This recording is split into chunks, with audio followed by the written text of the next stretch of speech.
Well, hi, hello, and welcome to the Actual Tech Media Megacast. Today's topic, the modern security portfolio, the toolset organizations need now. And I want to start things out today by saying a giant thank you to all of you for joining us in this exciting conversation. This conversation is really designed to help you and your team power up your organization's security portfolio. And I love this conversation because it is an always evolving one.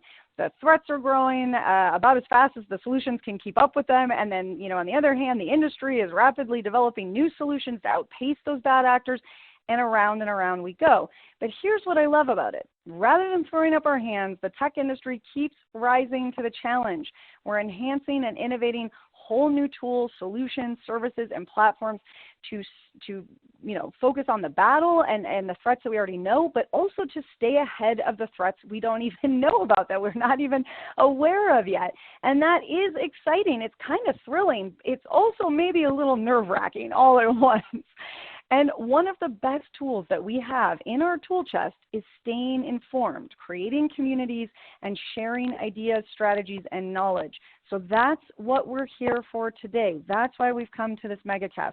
We have a collection of fascinating experts from companies that are redefining the way we think about security programs through these new solutions and services every day. So you will be hearing from experts today from RelyQuest, Rubrik, Gigamon, Census, CyberArk, and Kaseya.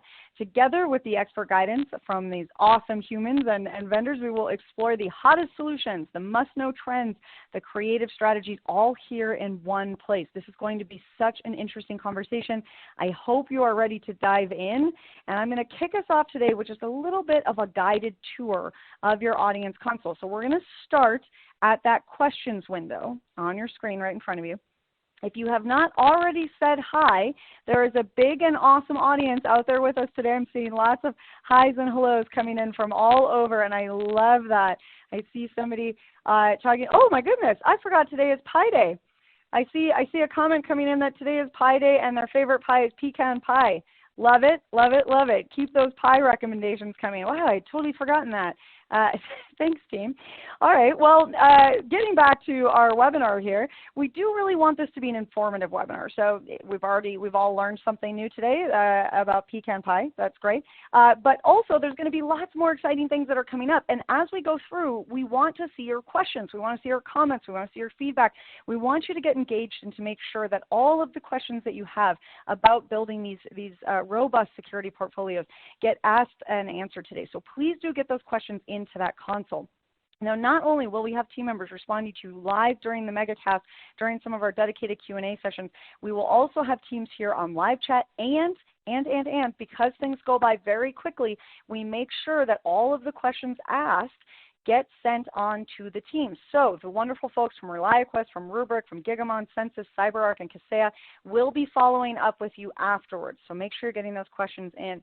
Michael is asking if I'm now providing pie to everyone in the audience and would like a cherry pie, please. Unfortunately, I cannot send you all pie, but I encourage you all to go grab your pies as we're going through all the awesome content today. Happy Pie Day to you all. All right, now there's going to be lots of cool aha moments today on the Megacast. If you're wanting to share those with your community, we've made it nice and easy, so you can use the Twitter button right there in the audience console. The hashtag for today's Megacast will automatically get added. Now, our last stop on your audience console tour here this morning, I want to make sure that you all know about the Handouts tab. There are some fantastic resources available for you, some great takeaways from our speakers here. It's absolutely info packs, solution briefs, white papers, data sheets, free trials, ebooks, upcoming webinars, lots more. So click around in that handout section and be sure to download those awesome resources before you head out. Now, for those of you that I have not met already, my name is Jess. I'm with Actual Tech Media, and I'm so happy that I get to be one of your moderators for this exciting Megacast today. Now, the wonderful Scott Becker and David Davis will be hanging out with us on a live chat. And in even better news, it's not just cool moderators and content you've got here today. We also have some really great prizes that we will be giving away throughout the Megacast. You could win today one of 4 Apple iPhone 14 Pluses. You could also win a $300 Amazon gift card, which we will be giving away every 30 minutes. So stay tuned for those. Now, I do need to remind you again that you do need to be here live in attendance at the Megacast in order to qualify for a prize, and all winners must meet the Actual Tech Media prize terms and conditions. If you're not sure what those are, no problem. We've got them linked for you right back there in that Handouts tab. All right, one more fun way to win a prize and bring up the overall fun and enjoyment of the entire day today is to ask a great question. We will be looking at all of the questions asked after we wrap today. We look from each session, and we will be giving away a $50 Amazon gift card to the best question asked in each of those sessions. Again, because we're looking after we wrap, don't despair if your question does not get asked out in a live Q&A. You're still entered to win just by asking that wonderful question. And again, helps make the whole thing a lot more fun for all of us. The speakers love seeing those questions come in. We will be following up with everyone after we wrap today. And again, if you have any questions about whether or not you're eligible, you can see the full T's and C's in the Handouts tab. I've got a few reminders for you up on the screen, including the fact that all grand prize winners are required to submit an IRS form W-9 to Actual Tech Media. Now, if you're a winner here today and you would prefer to donate the value of your prize, you absolutely do have that option. In this case, we've got some wonderful organizations we're working with that are helping with earthquake relief. We would absolutely love to help facilitate that gift. So when we follow up with you about your win, you let us know if that's something you're interested in, and we will help connect you with these incredible organizations and make that happen. All right, now we are very happy to have you here live with us at the Megacast, and we want to keep that good feeling going. We want to keep connected. So let's connect on social media. Reach out and find Actual Tech Media on Twitter and LinkedIn. We've got lots of great content for you there, and we always want to hear from you. Now, if you're looking for more content right away after the Megacast, I have to recommend that you go spend some time on the Actual Tech Media YouTube channel. Be sure to subscribe. There is such great information there, lots of on-demand webinars. So please do go check that out. Michael wants to know if questions about Pi are also entered in that best question card. Hey, if you guys can find a way to make a Pi-related technology cybersecurity question, I feel like that's an award winner right there. I'll make sure I mention that to the team to be on the lookout for. All right, now we have another great way to win a prize and to grow this wonderful community that's out there, and that is to refer a friend, an industry friend or coworker, to the Actual Tech Media webinar series. So please do take a look at that. It's linked in the Handouts tab. You're also going to get redirected automatically at the end of the webinar. And then we hold a drawing for you and the person you've referred are entered to win. That drawing happens every month, and both of you could win a $300 Amazon gift card. So this is an awesome, awesome way, again, make this community even bigger and have more friends that you can talk about cool tech stuff with, right? All right, well, speaking of cool tech stuff, I have a really cool opportunity for all the decision makers out there to get connected with some new and emerging tech and really get to know some innovative vendors. So here's how it's going to work, and I'll move you over to this slide here where you can see a little bit of a breakdown on it if my clicker works. There we go. All right, so all you need to do is click on the link that's in the Handouts tab. You're going to fill out a quick application. That application helps us get to know you a little bit, and then the Actual Tech crew is going to match you with some vendors that we think you should be chatting with based on your needs. Now, there's going to be some fun opportunities that you get to choose to join in, so surveys and test running new solutions, maybe some extended demos and so on. There's definitely some chances to win some extra prizes or get some thank yous. You'll get to chat with some great people. You get to learn about some of the hottest new trends in tech and again, that emerging technology. So it's a really neat opportunity. So be sure to apply, or if you don't think that you're the decision maker in your group, send that link, that application link, to somebody in your group who you think should be a part of that conversation, and we would definitely love to connect with them. All right, well, we've covered a lot of really important things already, and we are only getting better from here, because up next, I get to introduce you all to my friend and fellow moderator here at Actual Tech Media, as well as being our editorial director. So yes, this guy knows his stuff. It is time to talk to the one and only Keith Ward. So hang tight, because we're gonna hop on screen for this one. Hey Keith, thanks so much for joining me at the Megacast here today. Oh, my pleasure, Jess. Happy to be here. Well, Keith, I have to say, normally you and I get to do a little bit of like a prep for these, but you're kind of throwing me a curveball. You're surprising me with 10 cool facts. So I'm learning right alongside with everyone in the audience today, and I am so pumped. Tell us what we're going to be diving into. Sure, Jess. I like to surprise. So I'm glad to hear you say that. Surprise is good in life, right? So yeah, I was looking for some interesting statistics. So as a journalist, I love facts and stats and things that kind of give context. And so I found an article in Cybercrime magazine that had some really interesting things related to cybersecurity in 2023 that are very relevant, and I think will surprise a lot of the audience members. Speaking of surprise, so I thought it'd be nice to go through some of those. I love it. Okay, I'm very excited. Let's dig in. I'm right here with the audience. I don't know what's coming. Absolutely. So go ahead and forward, and I think we'll see what we've got here. So this is information from Cyber Crime Magazine, and number one, as you see there, global cybercrime damage is predicted to hit 10.5 trillion annually by 2025. So if that was measured as a country, that figure of 10.5 trillion in 2025, it would be the world's third largest economy. Just the damage after the U.S. and China. I mean, that is shocking.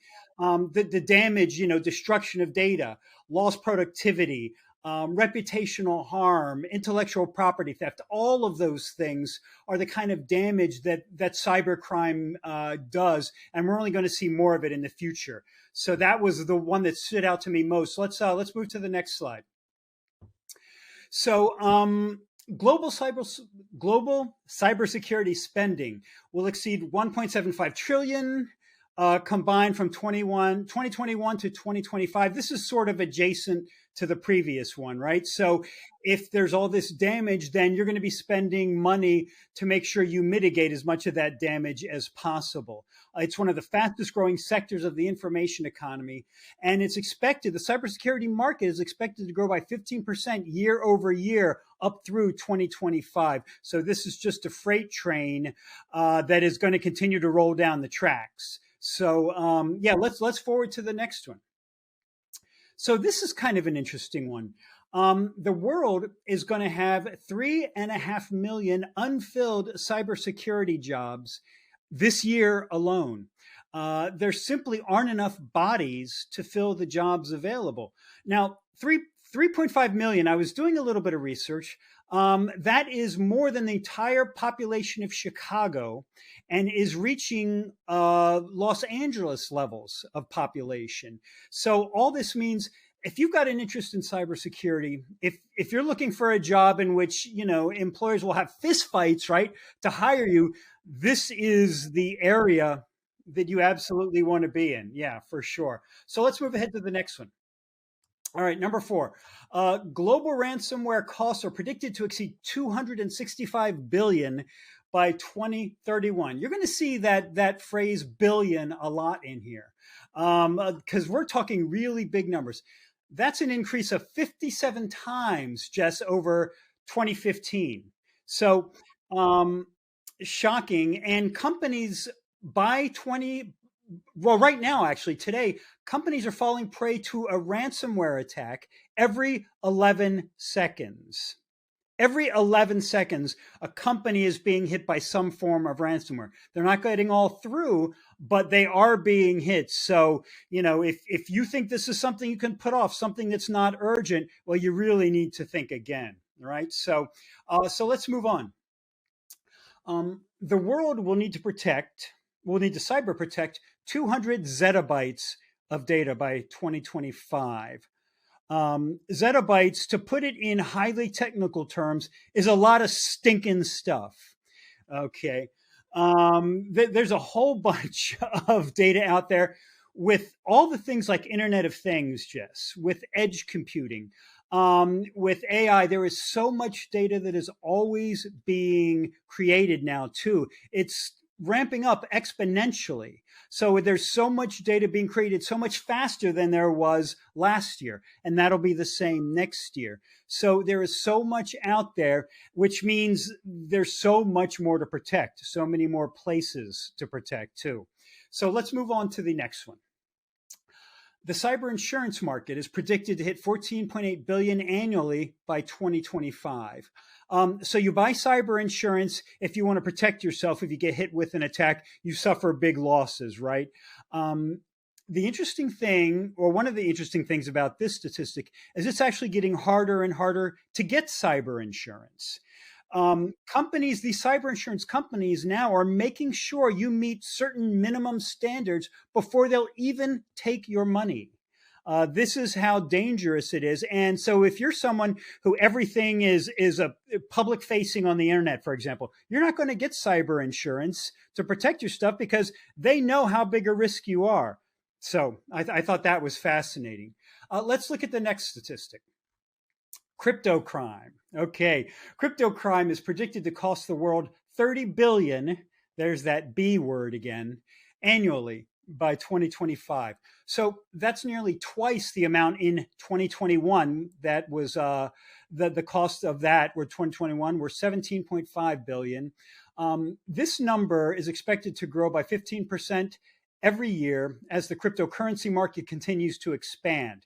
As you probably know, and many of our attendees will know, cryptocurrency is still the primary way that ransoms are demanded. So, when your stuff gets encrypted by the bad guys, by the ransomware actors, they typically demand payment in Bitcoin or some other cryptocurrency. That's going to continue, to ramp up in the future.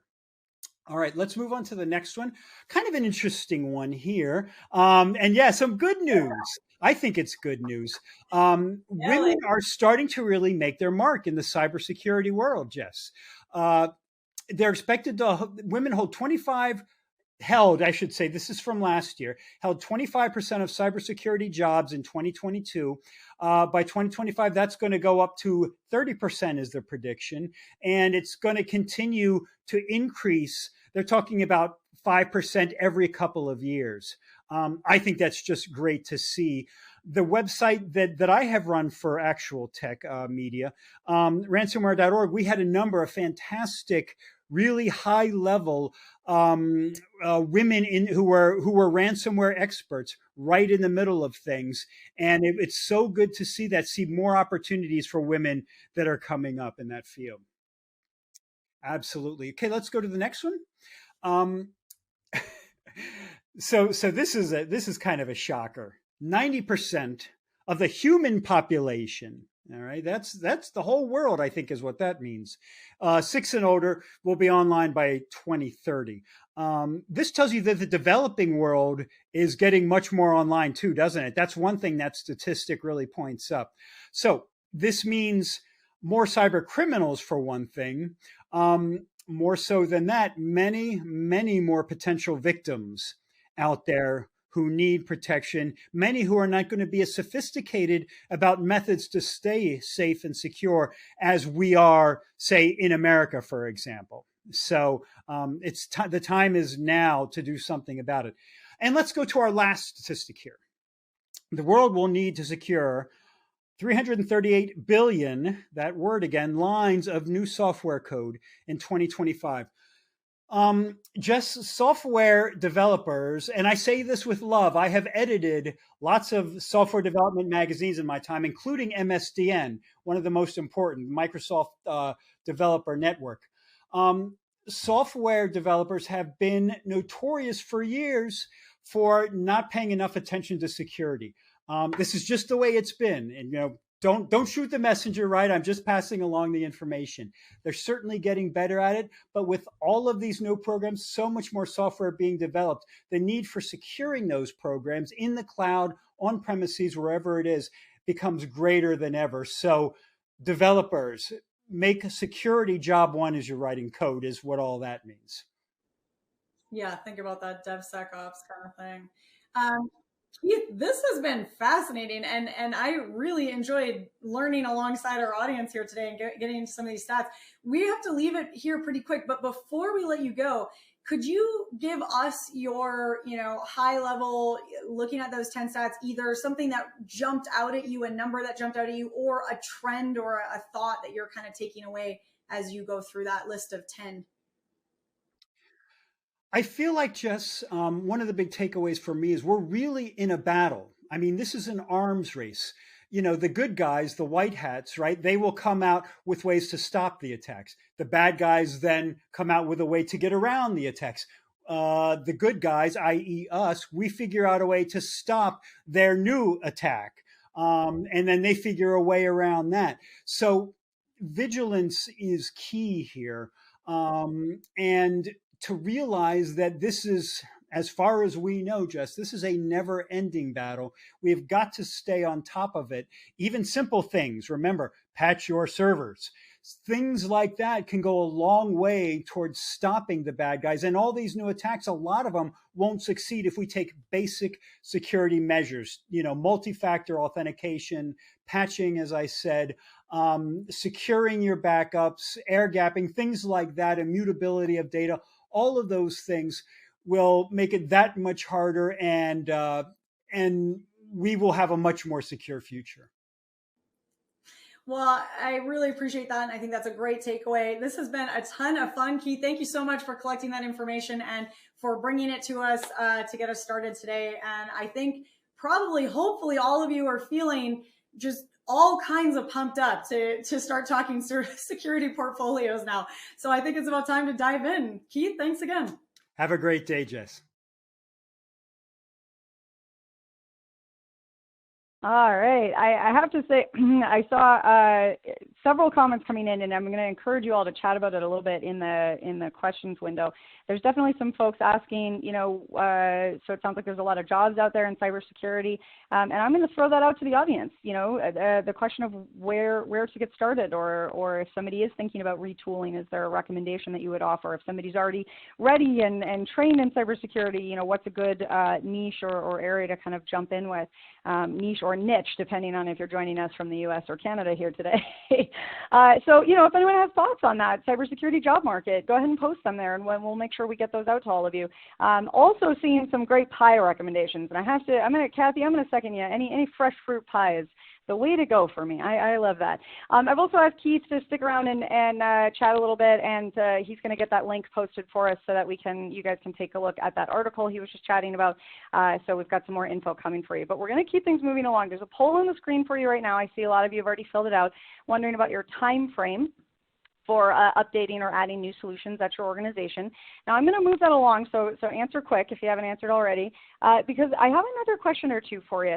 And this one's a little bit interesting. I'm curious how many of you would be likely, or how likely, I guess, would you be to attend a smaller, mid-sized, in-person Actual Tech Media event? So if Scott, David, myself, Keith were hosting an event with all the same wonderful speakers that we bring to you all the time virtually through to the comfort of your living room or office or wherever you're working from, the beach. If you were able to go and attend those events in person, if it was close to you, like if we were in a hub that was near you, how likely would you be to attend? Now, hang tight, because the next question I'm going to ask you is whether or not you'd be willing to travel. So if that changes your answer at all, you can adjust your answer. So this first question is, would you go if it was in person but close to you? Thank you to everyone who's answering that poll. I'm now going to put up the next poll, which, as I mentioned, is going to be, would you travel? So this first one is driving distance. And now second question, if you had to get on a plane. And I know travel right now and the idea of getting on a plane, nobody's interested in. But, think about like, hey, what if we were in Bali? I'm just going to put in my vote for that right now. Yes, please. Let's all fly to Bali. What if we're in Vegas? What if we were in California? Okay, it's raining in California today, so that's a bad example. But think about nice, warm, beautiful places and all the fun people we could meet. So would you be interested in traveling to an Actual Tech Media event in person? And there's no wrong answer here, folks. I do want to say this is just us kind of getting an idea for whether or not you guys would be interested in spending some time with us in person, or if we want to stick to these more virtual events. So let us know what you think. And I see a vote for both Bali and Vegas, a couple of votes coming in for Vegas. Love that. I'm with you all. And yeah, I get it. Yeah, anywhere warm is the biggest vote I'm seeing coming in. I agree with you, Kathy. All right, well, I'm going to keep that moving along, but I do want to thank you all for taking the time to fill out that poll. And we're probably going to ask you that a couple of more times coming up. So please do take a minute and let us know, because this is information that is helpful for us in terms of planning how we want to connect with all of you and get you the information that you most need.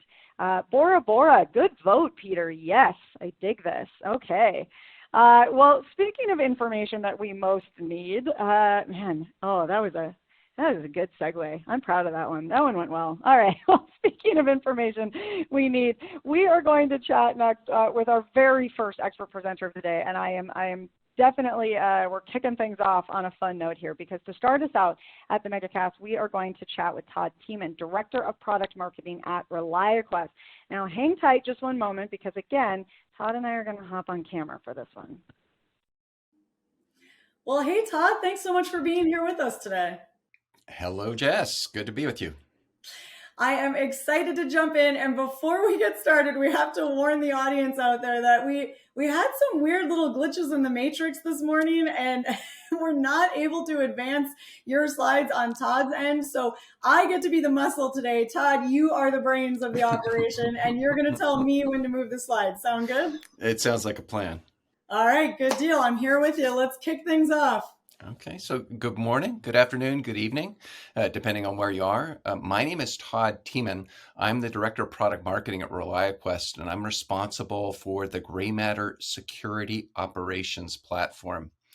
Now, you're hearing from a bunch of different people around the topic of what makes a modern security portfolio. You, in all probability, already have a bunch of security tooling that helps keep your enterprise safe. What I wanted to discuss in the next 20 minutes or so is how you can run your security operations more efficiently as you go about detecting and responding to threats. Now, you heard before, you can ask questions in the chat function as I go through the session, and I'll answer them at the end of those questions queue up.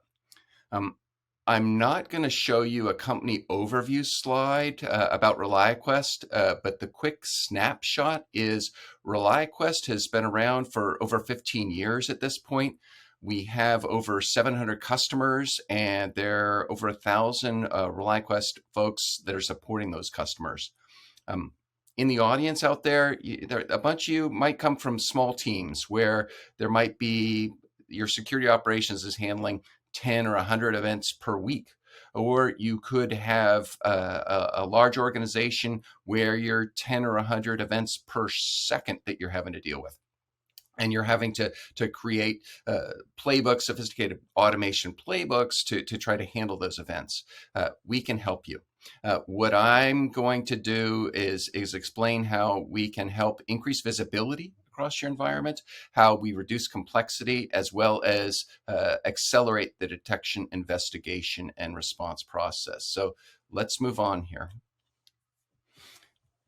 And this is something that came up about a month ago in the Wall Street Journal, where they were highlighting that security teams are facing challenges given the economic uncertainty that's out there, and they're having to make the most of their existing security investments and squeeze efficiencies out wherever they can. What I'm hoping to do in the next bit of time is give you some tips, some tricks, some things to look for. So as you go about running your security operations, you are lean and mean and as efficient as possible, because we're all under those severe budget constraints, and investments are few and far between. And I wanted to make sure you can stretch that budget to the maximum degree possible. So that's some context here. Let's move on to the next slide, where you're in a unique company and you have unique goals. Yeah, everybody's sort of a snowflake out there, if you will.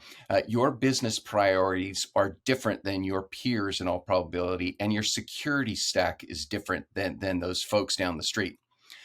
When I talk to our customers, there's some common themes, some common threads that I see out there. One is around visibility, because attack surfaces are changing.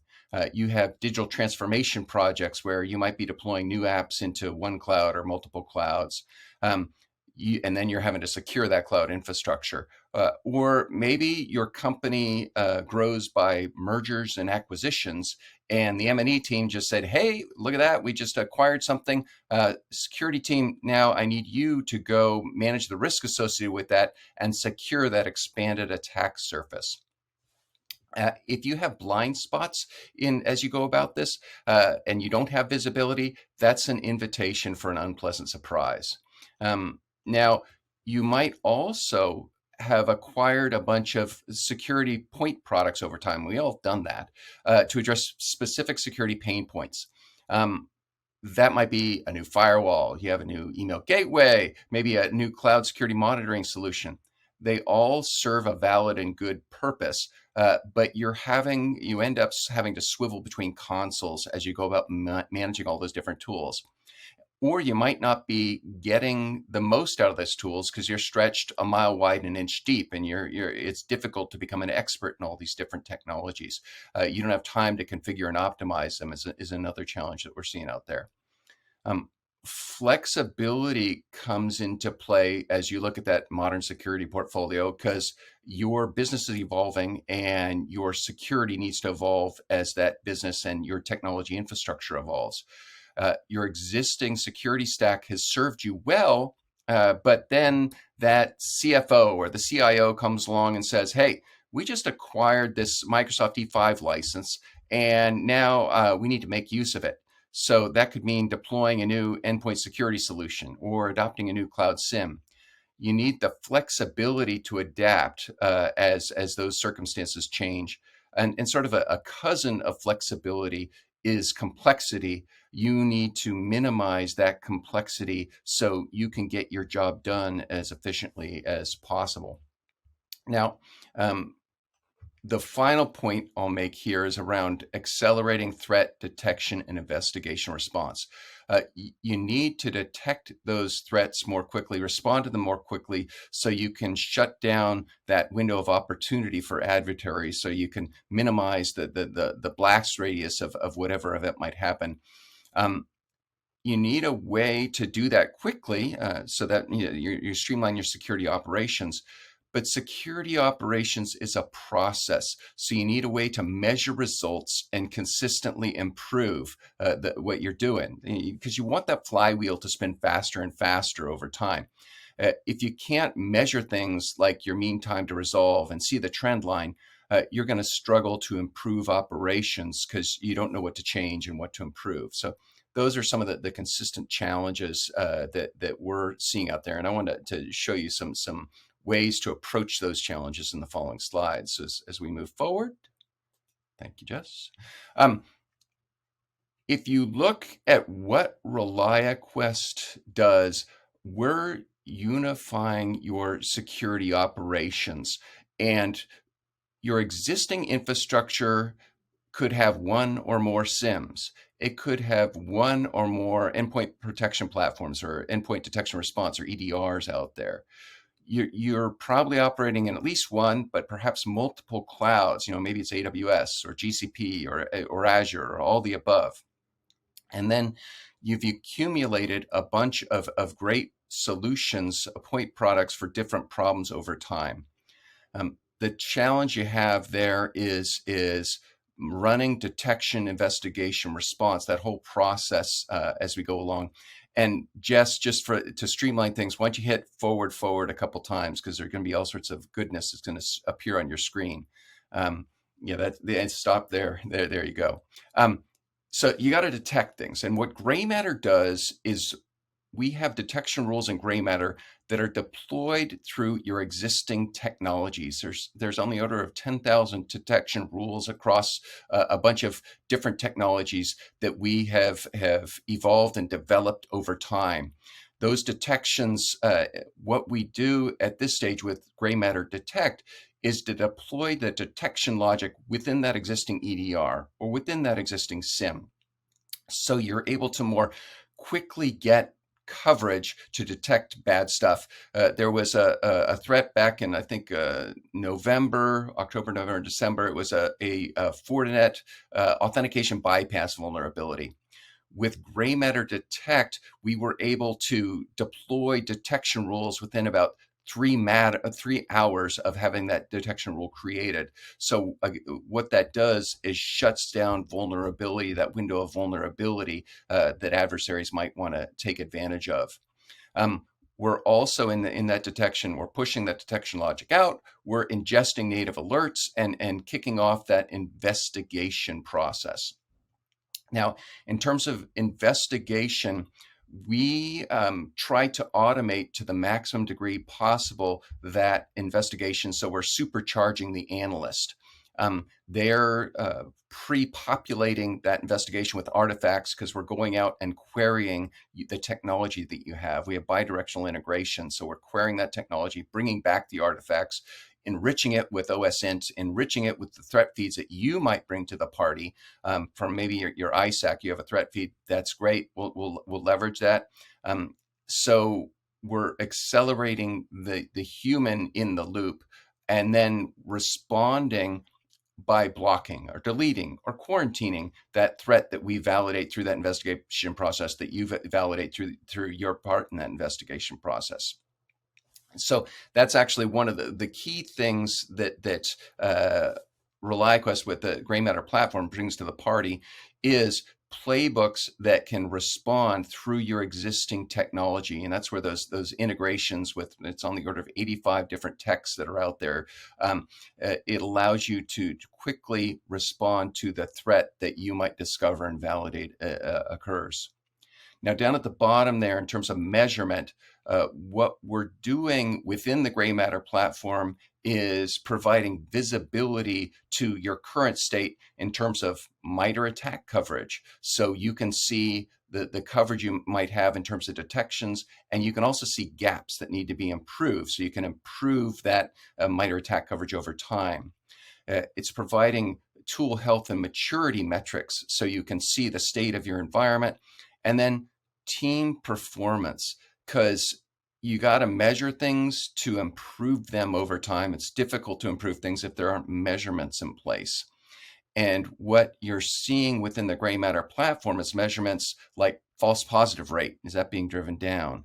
Mean time to resolve. Is that being driven down? Response rates, what's happening there?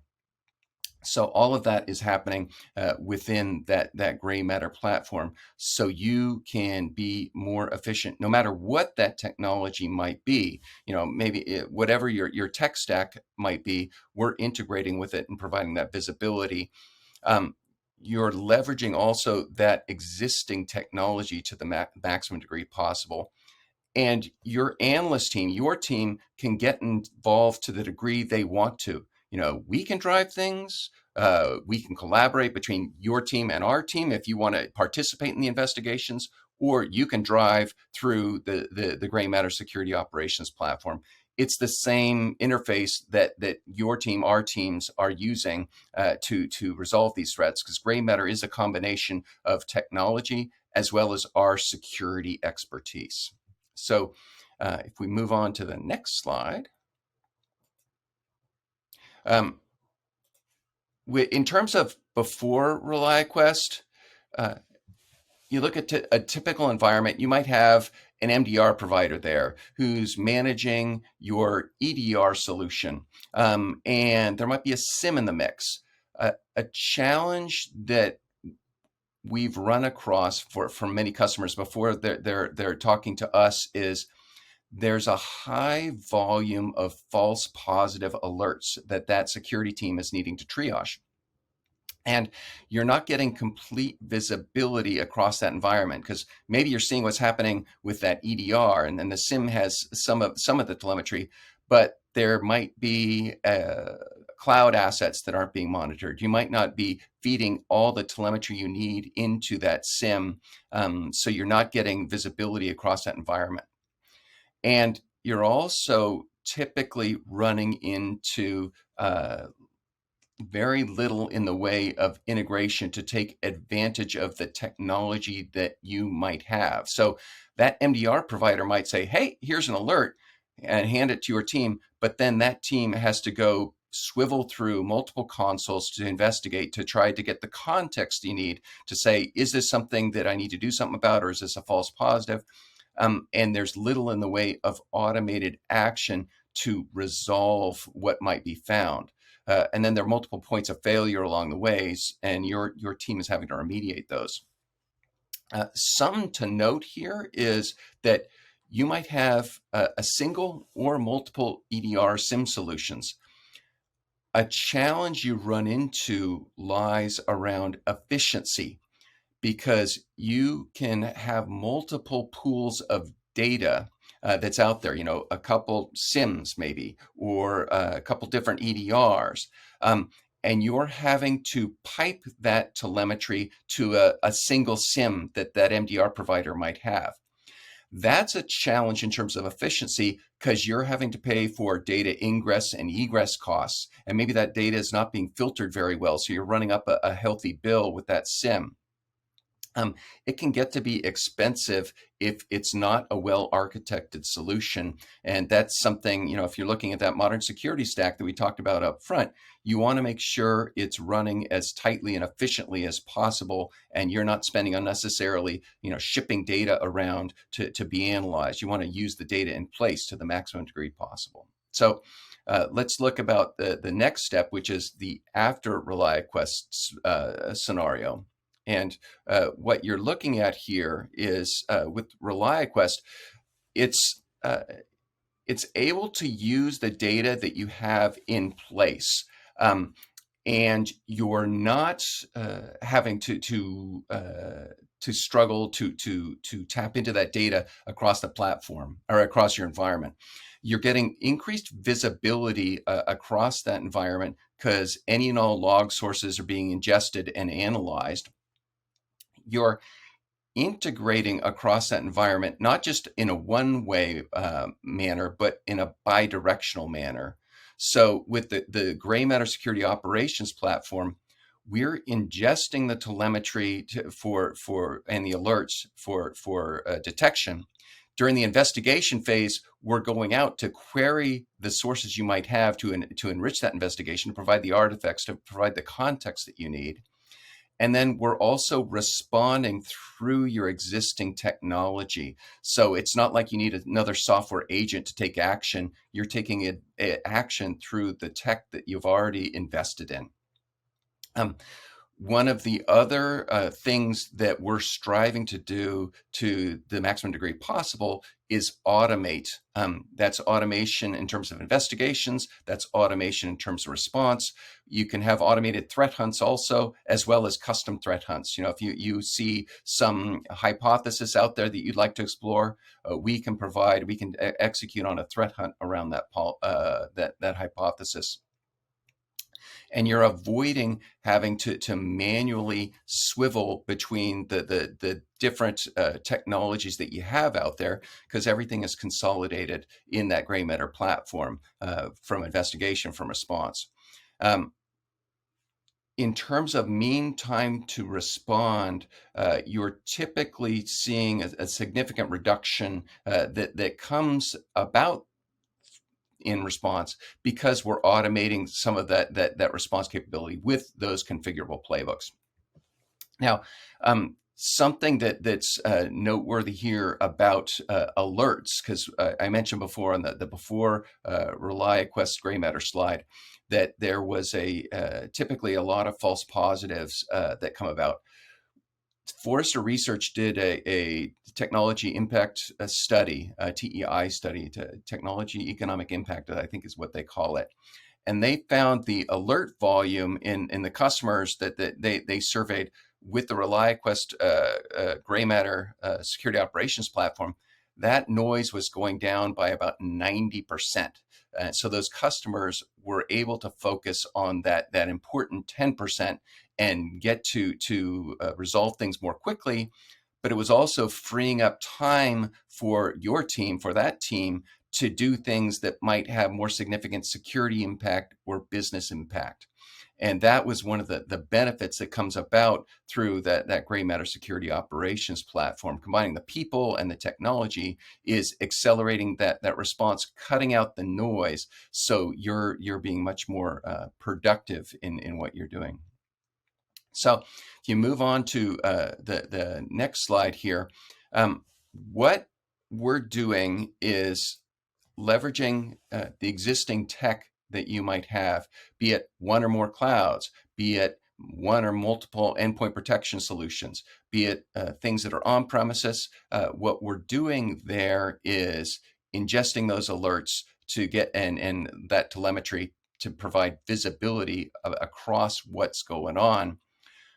We're also reducing complexity, and that reduction in complexity, you can relate that back to the automation that is involved. So your investigations are quicker, your responses is quicker, as well as in terms of the ability to see across the environment and tune across the environment. We collaborate with our customers to make sure you're ingesting the right stuff into your technology, and you're tuning and optimizing it so you're not paying more than you need to. And then the final point I'll make here is managing risk.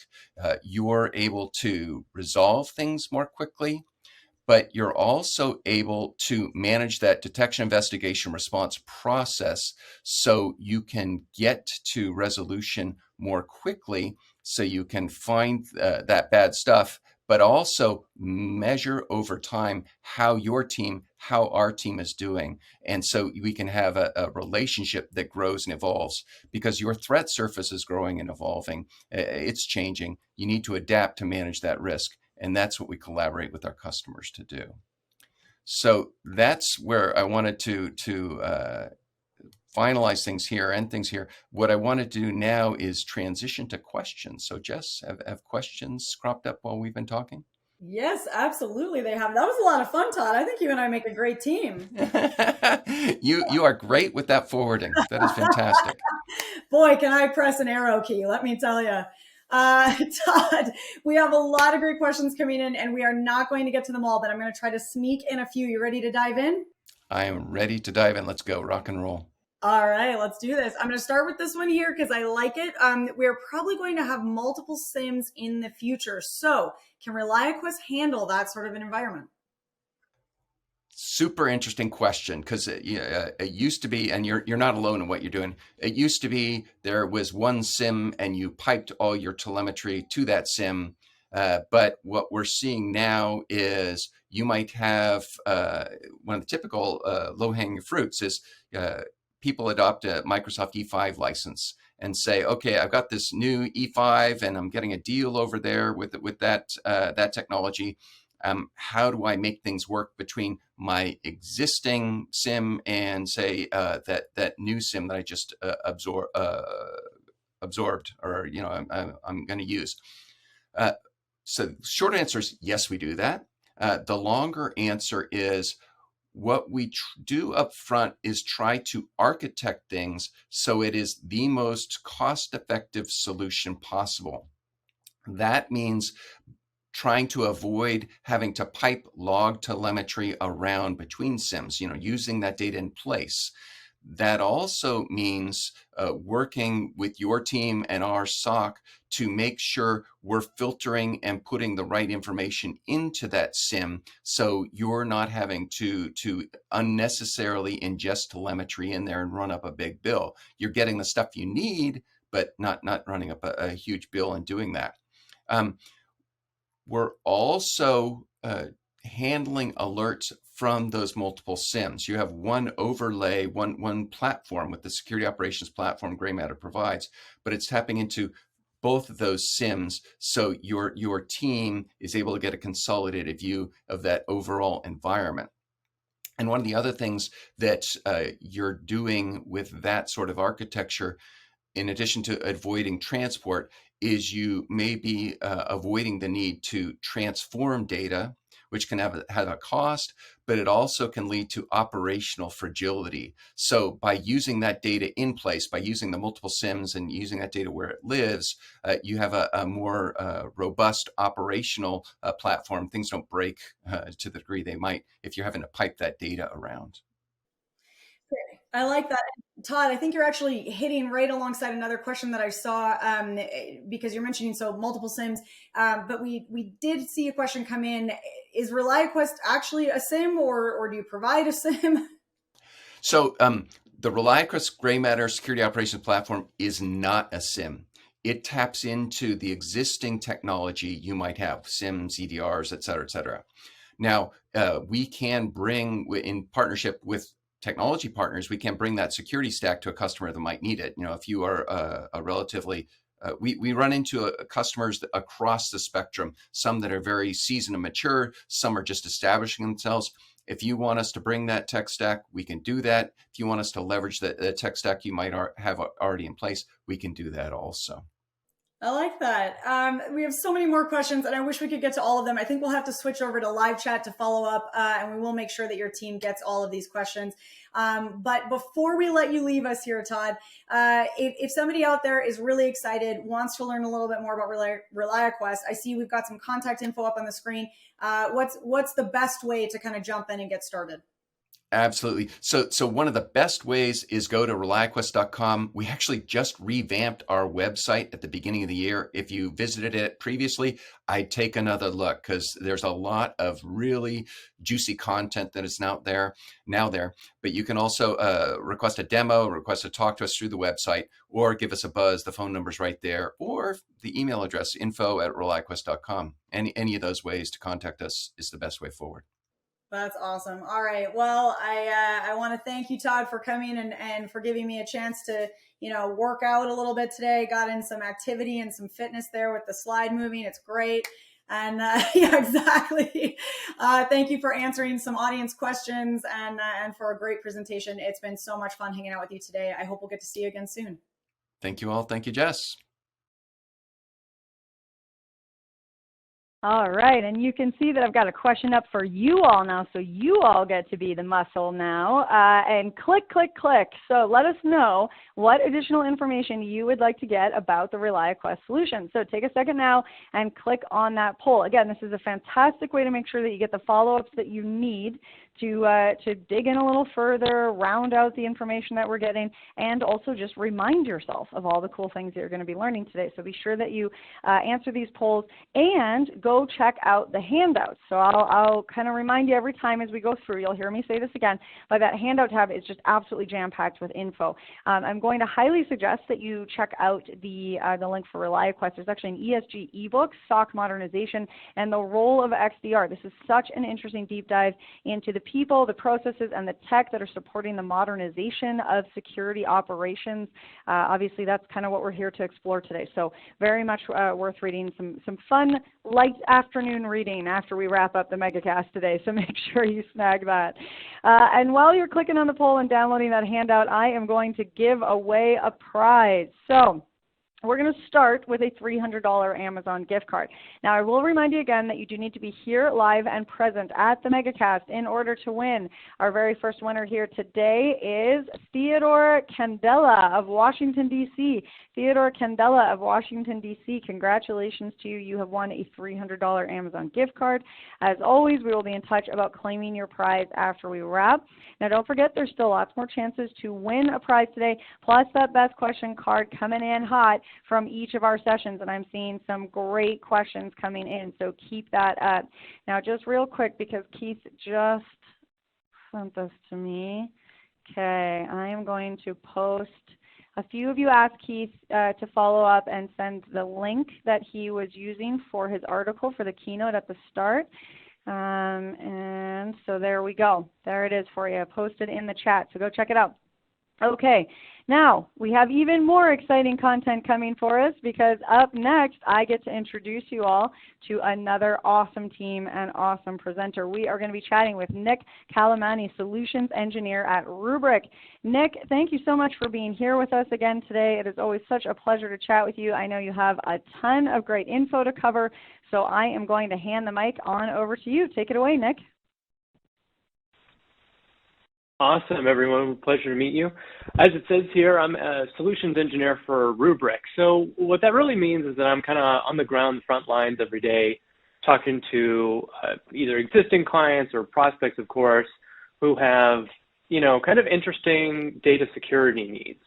Rubrik is obviously a company that does, a few different things. Some folks know us for our immutable backup and data protection and things like that. But we really do a lot more than just that as well. especially in kind of the hybrid cloud, multi-cloud space, and with a security bent. So I've got just kind of a little evolution here of how we got to where we are today. Like I mentioned, we kind of started with zero trust data protection. Back in 2014, we were building a platform that was designed to be as immutable and uncompromisable as possible. We were doing things differently, like converging storage and software into a scale-out architecture, which at the time seemed, a little bit goofy, but as ransomware or, other malicious threats have become the forefront for an enterprise, this is really investment that's paid off. So, we're building a solution where even the administrators can't compromise the data, can't compromise the solution, really providing a zero trust security model before zero trust was on everybody's mind. And then kind of the middle where we started to bring it into the cloud space. I mentioned that we built a stack from scratch to do something new that hadn't really been thought of. And the benefit of doing that is that the stack ran both on-prem and in the cloud. So what we started doing was pulling everything into unified global management plane. So now that folks that had, of course, multiple data centers, kind of traditional layouts, could also start managing and protecting their cloud workloads with Rubrik using the exact same GUI, so that you didn't even have to worry about juggling multiple tools and, all the training and, goofiness that comes along with that. And then from there, we started getting deeper into security. I mentioned we built a secure platform. We built an immutable file system. We built a really cool metadata engine. And all this stuff is great for backup and recovery and whatnot. But what this same technology allowed us to now do is learn about environments. I'll talk about our ransomware, data discovery tools, things of that nature, basically our ability to not only protect the data, but to understand the data and to be able to flag you either directly or through SIEM, SOAR tooling, things of that nature, that, hey, I've got a live ransomware attack in progress. I've got a rogue admin attack. I've got something going on that shouldn't be going on in my environment. And kind of the reason we're doing this is because, cyber attacks are on the rise. Obviously, that's kind of silly, right, to say that. But we don't really think about it in the way we should be. We've been traditionally layering infrastructure security on top of the problem. So obviously, perimeter tooling, network security, endpoint protection, application security. There's some great tool sets out there. And those are definitely not something you should just go and throw out the window today, for sure. But what all these tools are focused on is building a wall of protection to prevent people from getting to the data. But what we're seeing today is people are still getting to the data. And while it's not necessarily fun to spin up workloads again from scratch, rebuild applications, if you have your data and it's secure, protected, hasn't been tampered with, all that great stuff, it's much easier to recover a business than if the data was compromised, because honestly, in many cases, no matter what your industry is, if you've lost all your data, then you're kind of out of the game, so to speak. So we believe infrastructure security is not enough. And while some folks may think that, hey, look, I'm just going to keep layering stuff on, again, I would encourage you, read industry publications, go to the news. I mean, even as mainstream news is covering some of the more sophisticated attacks that are happening. And obviously, this is a webinar where we're discussing, what does it look like in a hybrid cloud world? I've taken this graphic actually from Azure's fundamental documentation. And I'm sure most of us are familiar with the shared responsibility model, and I've highlighted it. But the thing here to hit home is that while obviously the platform is maintained, managed, built, secured by the cloud service provider, the data on it, and more importantly, the access, identity, and accounts are still on the burden of the person using it. So just because you've decided to decommission all your data centers, move everything to the cloud, does not necessarily mean that that data is protected. And kind of the reason that we decided to even go into the cloud security space is because it was on the rise as an attack footprint. Obviously, Microsoft also invested in Rubrik to co-engineer solutions Native tools are just not enough, as much as we'd like to think. So native retention policies in most cloud solutions are sometimes actually being weaponized by attackers to expire data. So that gets us kind of onto the attack chain. Why are we even paying ransoms? Now, obviously, a ransomware in the attack in the cloud is not incredibly common. If you delete the data, that's usually good enough because you can't get access to the hardware to do forensics and all that good stuff. So, regardless of ransom, malicious deletion, whatever, the kind of steps are the same. So we've gotten a note, or discovered something's been deleted that shouldn't be deleted. And, obviously the quick, easy option one is pay the ransom and, hope that you're going to recover. Many industry, reports have been done. Sophos did one recently. Other threat intelligence firms have done them as well, cyber response firms, where basically, even though you've paid a ransom, it's no guarantee you're actually going to get the data back. The goal is to make a profit, not necessarily to make a foolproof decryption tool for you to then get your data back. So the criminals are, leaving you with potentially half your environment unrecoverable, even if you pay the ransom. So obviously most people don't take this lying down and they attempt to recover on their own. So obviously the song and dance happens. So you got to get IT operations, security operations, cloud admin, VMware admin, what have you, all these people in the room talking. And obviously these are areas that are traditionally separate. So the structures are just not in place for a smooth response scenario, especially when we're talking about a situation in which you're actively under attack. And, obviously if your recovery response plan, all that stuff is stored electronically somewhere, they can be compromised, or, your team's channels have been compromised. You can imagine how this becomes a very, very cumbersome process to just coordinate internally even. Then obviously the bottom three graphics, is my data even recoverable? So we've gotten everyone together without, all of our collaboration tools have been hit. So we're on the phone, good old fashioned cell phone, right? And we've determined, okay, either the data is or is not recoverable. We're going to be spinning up backups to figure out when we can go back to before the attack actually was executed. But of course that could be, months ago for all we know. Then the next item is, okay, what was even affected? Am I at risk for extortion? Have they stolen customer financial information? Are they going to, send me 2 ransom notes, 1 to unlock my data and 2 not to leak my data to the dark web? And, what's the scope of that? And then the final piece is kind of, how do we actually execute this recovery? Can we prevent reinfection? And how long is this going to take? Is this like a few hours, few weeks, few months? The average, I believe, also in the Sophos report that recently came out, its average recovery for ransomware time is still multiple weeks. It's just over 3 weeks at 23 days.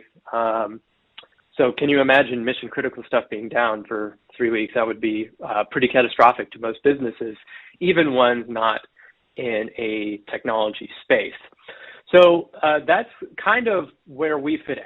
So we're kind of at the intersection of infrastructure security, obviously everything above that you normally would need in an environment, cloud or on-prem, doesn't matter. And then data security is kind of what Rubrik sees ourselves as pioneering, the actual understanding of the data, the protection of the data and the recovery of the data in methodologies that previously weren't thought of, and doing this all using one tool set, regardless of where it is. Drilling down into these pillars just a little bit more, obviously, again, data resilience, are your backups immutable no matter where they are, on-prem or in the cloud? Great. If they're not, that's a problem. And then data observability. Having immutable backups doesn't do me any good if it turns out I've been backing up encrypted data for 5 weeks. And so obviously my clean backups have already aged out by then. Or, someone's just gone and deleted my backups alongside my environment. And then the third pillar of what Rubrik does is data recovery.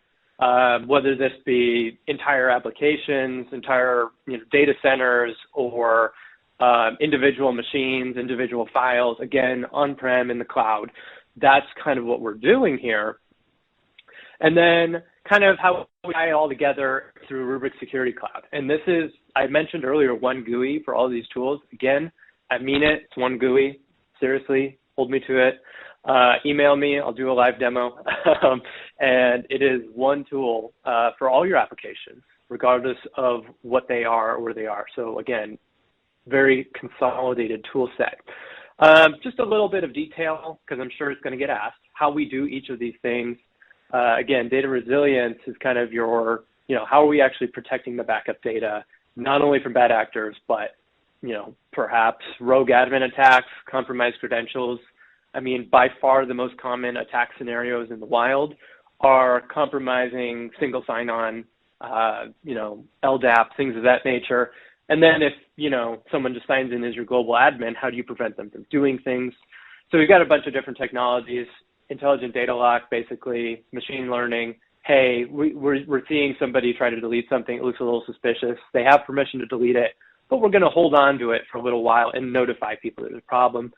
Cool, but maybe you want to be more preventative. So we've got a variety of retention lock technologies. So one of them is two-person rule. Basically, two people have to approve any change to data that is destructive, maybe shortening retention or all-out deleting something. And this is, by the way, these are local accounts. So even if your global admin is on single sign-on or whatever, these have to be separate accounts that have no other permissions to do anything else. So we're trying to air gap as best as we possibly can from the common attack vectors that we actually see in the wild. But if that's not good enough, we also can do a hard retention lock, which is, by the way, SEC and FINRA compliant for folks in the financial industry, whereby basically you have to call in to Rubrik support, and only pre-validated identity verified contacts have the ability to authenticate with Rubrik support. And then, of course, Rubrik support will remove a retention lock on something. So anyone can use that, but the reason we primarily developed that was financial services. But again, if this is a concern, you can use it as well. And then this may sound kind of silly, but just access control in general, MFA and one-time passwords. We've had MFA for a number of years now. We're making it mandatory. Again, the reason being that these are the most common types of attacks out there. So MFA cuts down on over 90% of attacks in the wild, and then we've layered on these additional technologies. So even if MFA is bypassed, an admin cannot delete something. Getting over to the right side of the slide, I know there's a lot of words here, but we put a lot of thought into this. We built a logical air gap into our application stack. Again, on-prem or the cloud, it doesn't matter to us. Basically, every component of our software stack communicates with itself using secured APIs. So let's say, someone somehow finds an exploit in the, web interface for Rubrik. They can't then, delete all your data, because the web interface can't make an API call to something that it's just not going to acknowledge the API call, because the API call doesn't exist. So the storage subsystem can be like, well, that's not a valid API command. I'm not going to do anything. Great. So even taking zero trust a step further, internally as well as externally. Obviously, next thing is encryption. That's kind of table stakes at this point, but you'd be surprised how many solutions in the market do not encrypt back-end traffic, which seems a little silly in 2022.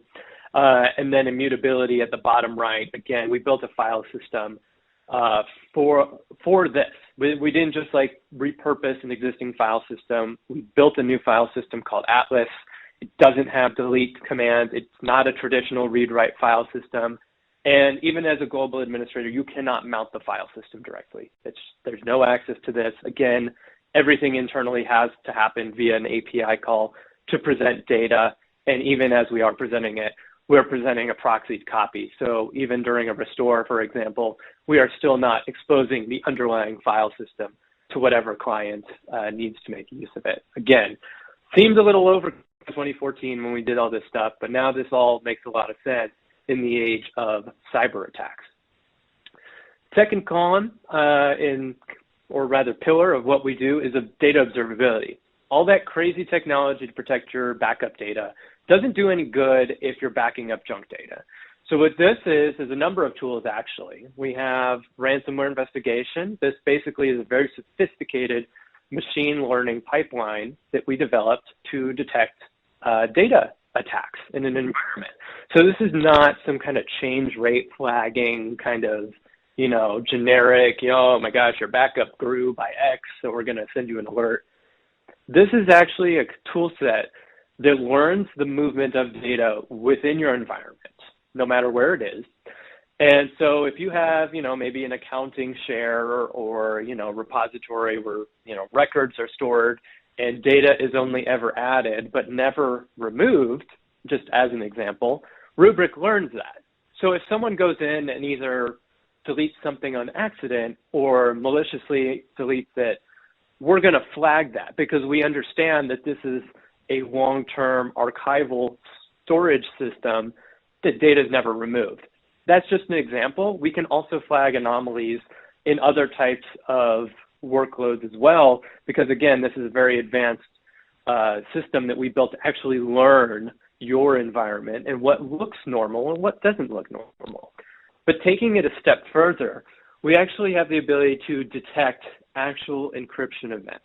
So we run all the data through our machine learning pipeline. We're getting analytics, we're indexing metadata, all that great stuff, cataloging changes, but we're also checking for mathematic entropy, which is effectively encryption. So this is not dependent on signature-based identification. This is not an antivirus solution.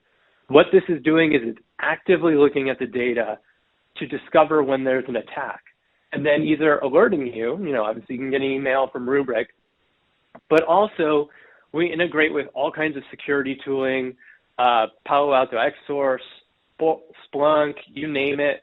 We publish all of our APIs, which are, just generic RESTful APIs. So we're able to integrate with pretty much any security tooling out there. Even more incredible than, hey, I'm actually detecting real ransomware without alert fatigue, is that we also spoon feed you the exact snapshot to recover to, because we know, hey, look, the data was fine here, then it's encrypted. Here's where you need to get your data. Now, of course, this could be an entire machine, application, or you could just pull back individual files. Again, this is how you need to use it. But beyond that, we also do sensitive data content analysis. So things like HIPAA data, US financial. We're basically doing content analysis in the background in the environment to see where this lives across your entire data estate.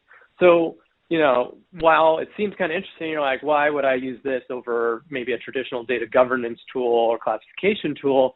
The idea here is that because ideally you're backing up your entire environment, we're able to do context analysis on that data without actually having to install agents in the production environment. We can just do this all in the background. And sure, it's not instantaneous, but it also doesn't take a full team to set up and manage because it's all automatic happening in the background. For folks that maybe, they don't have any compliance, all that great stuff, you can still build your own templates for identifying maybe something unique to you. So maybe a customer number format or internal project codes, things like that. And so now you'll be able to realize, oh, look, somebody accidentally dumped a bunch of, sensitive project files to a cloud bucket somewhere. They were doing an app migration. They just forgot to clean up after themselves. Rubrik is able to identify and flag that so that you can understand where sensitive data lives across your whole environment. More importantly, is that we can also tie this to our ransomware tool. So if you are hit, we can actually look at the machines that have been hit, and we can tell you right there in the Rubrik GUI exactly what was affected, what was included in that machine. So now you can kind of understand your risk for exfiltration and the possibility of double extortion attacks. Again, pay me to unlock your data, pay me again so I don't leak your data. So quite a few different things that kind of this pillar includes. And then the last pillar is data recovery. So this is our ability to do, traditional site-to-site DR, but more importantly, this is also DR with cyber attack context awareness, because we could do same site failovers, we can do different cloud failovers, just depends on exactly how you want to set things up. So where a traditional DR tool is going to replicate the same malware attack that's happening in production, this tool is actually able to tie into our data observability suite to understand where the clean recovery points are, help you quarantine the malware, all that great stuff. So this is kind of a really powerful series of tools, and it can do a bunch of different things. So a lot in there. Now, I'm sure this all sounds great, and you're probably wondering, what does this all look like? So I had a little technical trouble on my end, so I apologize, folks. I don't have a live demo for you, but I was able to get a few screenshots. So I know that those aren't nearly as fun, but I'm going to try to narrate them as best as I can. And I do see questions in chat. I promise to answer them. Nothing's off limits. Feel free to ask whatever you'd like. But I said one GUI. I meant one GUI. This is a GUI. Global dashboard. Obviously, we have 3 pillars, and conveniently, it maps to the GUI. So it's not just marketing for us. You know, we've got data protection, our observability tools on the right, and then application recovery at the bottom right. Again, we're trying to go for simple here. Driving into what data protection would look like, we're getting away from managing clusters. So we got, you know, you click on data protection from the global dashboard, you get to this kind of little sub dashboard, like overview of data protection. Instead of having to log into different on-prem clusters or different cloud environments and all that stuff, we've consolidated everything, put it all in one spot. And more importantly, the way we actually organize workloads is via a global inventory. So on the top bar, you can see clusters and all that, and that's cute, but we're getting away from managing all that. Whether you're all in the cloud or all on-prem, doesn't really matter to us. We put everything in the inventory. So inventory is all your workloads. So I can manage vSphere in the same interface that I'm managing EC2 or GCP instances. It doesn't matter, because we're trying to get away from having to manage individual workloads and individual clusters and trying to remember which IP for this environment has this machine with this database. It's all in one place. The way we're automating that even further, for some of you who may be familiar with Rubrik, we kind of changed the game in 2014 by doing SLA domains. So, you know, again, I'm sorry guys, these are screenshots, but these are just protection policies. Basically, it says on the right in the middle, you can see I need a snapshot every day. I need to hold it for 30 days. I've got some weeklies and I've got some monthlies. What's important and kind of interesting on the large list on the left is that we can apply protection policies to different kinds of objects. So this whole thing is about how do you manage a security posture in a hybrid cloud environment. And the idea that you have to make different jobs and different protection schemes and different software tooling to do all that for different workloads doesn't make sense in 2022. So, I mean, we can even see on this list, this particular protection policy is being applied to SharePoint. It's being applied to EC2 machines, vSphere machines. It does not matter to Rubrik. We are smart enough on the back end and orchestrate all of this. And if you say, I need a backup every day, I'm going to do a backup every day regardless of what the workload is.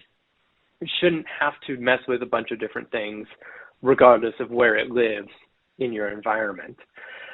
Back to the global dashboard, as best as I can narrate with screenshots. Again, I'm sorry, folks, for that. But if we click on the ransomware investigation tab, which is the applet and kind of the top right box, we're greeted, obviously, with one anomaly event. You shouldn't have that in production. So obviously, we've run ransomware in this demo environment, which is great for us because it allows us to demo exactly what this looks like. So we get some nice graphs, some details on what's going on. But more importantly, I can then get a list of the actual workloads impacted. So you can see on the kind of left column, I can obviously filter by object type and where it is and all that great stuff. In this particular environment, we've only run an attack against a small subset of virtual machines, but these could be file shares. These could be all kinds of different things. It doesn't have to be just virtual machines. At the top, we can see a little caret by those 2 first items, and those are actually blueprints for DR. So those are actually multiple systems that have been grouped together for an application. But we're just going to focus on one of the standard virtual machines listed further down. And you can see, obviously, we've got deleted, added, modified. Again, we have all this information because we're indexing the environment. And then we've got suspicious, that column there. And that's actually where we flag encryption. So we're actually taking a look, again, mathematically determining, hey, this is not readable data, and it used to be. This is a problem. So again, I can do recovery of the whole machine, files, folders, doesn't matter. The kind of thing I'll link to real quick is the little view and data discovery button that appears hovering over the C drive. This is where we have the ability to look in and see what was compromised. Again, we know what's in files, we can understand that, and flag exactly where data is in your environment and what data was impacted in attack. So it's very straightforward tooling, very easy to use. And, you know, with that, that's kind of the highlights of what I wanted to cover today.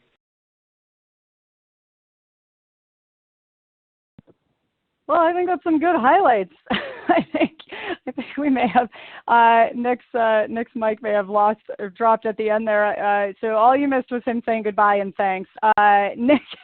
Nick, thank you for that awesome presentation and the makeshift demo. I know that was had some little glitches this morning, and I appreciate you scrambling to get together the screenshots. And hey, that's still a great way to get to know a platform and kind of see it in action in its own way. So thanks to all of you for asking some great questions throughout. We are going to switch over to live chat to kind of keep things moving along. So the Rubrik team will be responding, and we'll make sure you get some answers today as well as via email and follow-up.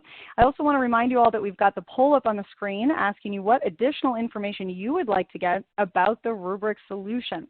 So please do take a minute now and click on that poll. Let Rubrik know what kind of follow-up you would like to get and what additional information you'd be interested in learning about.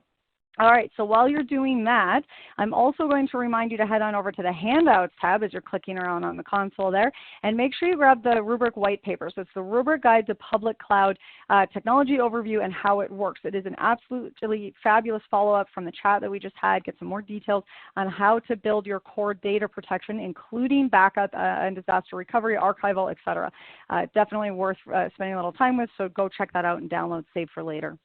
Okay, well, while you're doing that, I have a little bit more excitement for you all, and that's right, you guessed it. It is time for another prize giveaway, and because I'm feeling a little spicy, we're going to give away a $300 Amazon gift card and an Apple iPhone 14 Plus.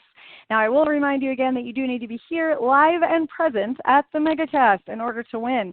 So our very next winner of a $300 Amazon gift card is Gabrielle LaRusso of Missouri. Gabrielle LaRusso of Missouri.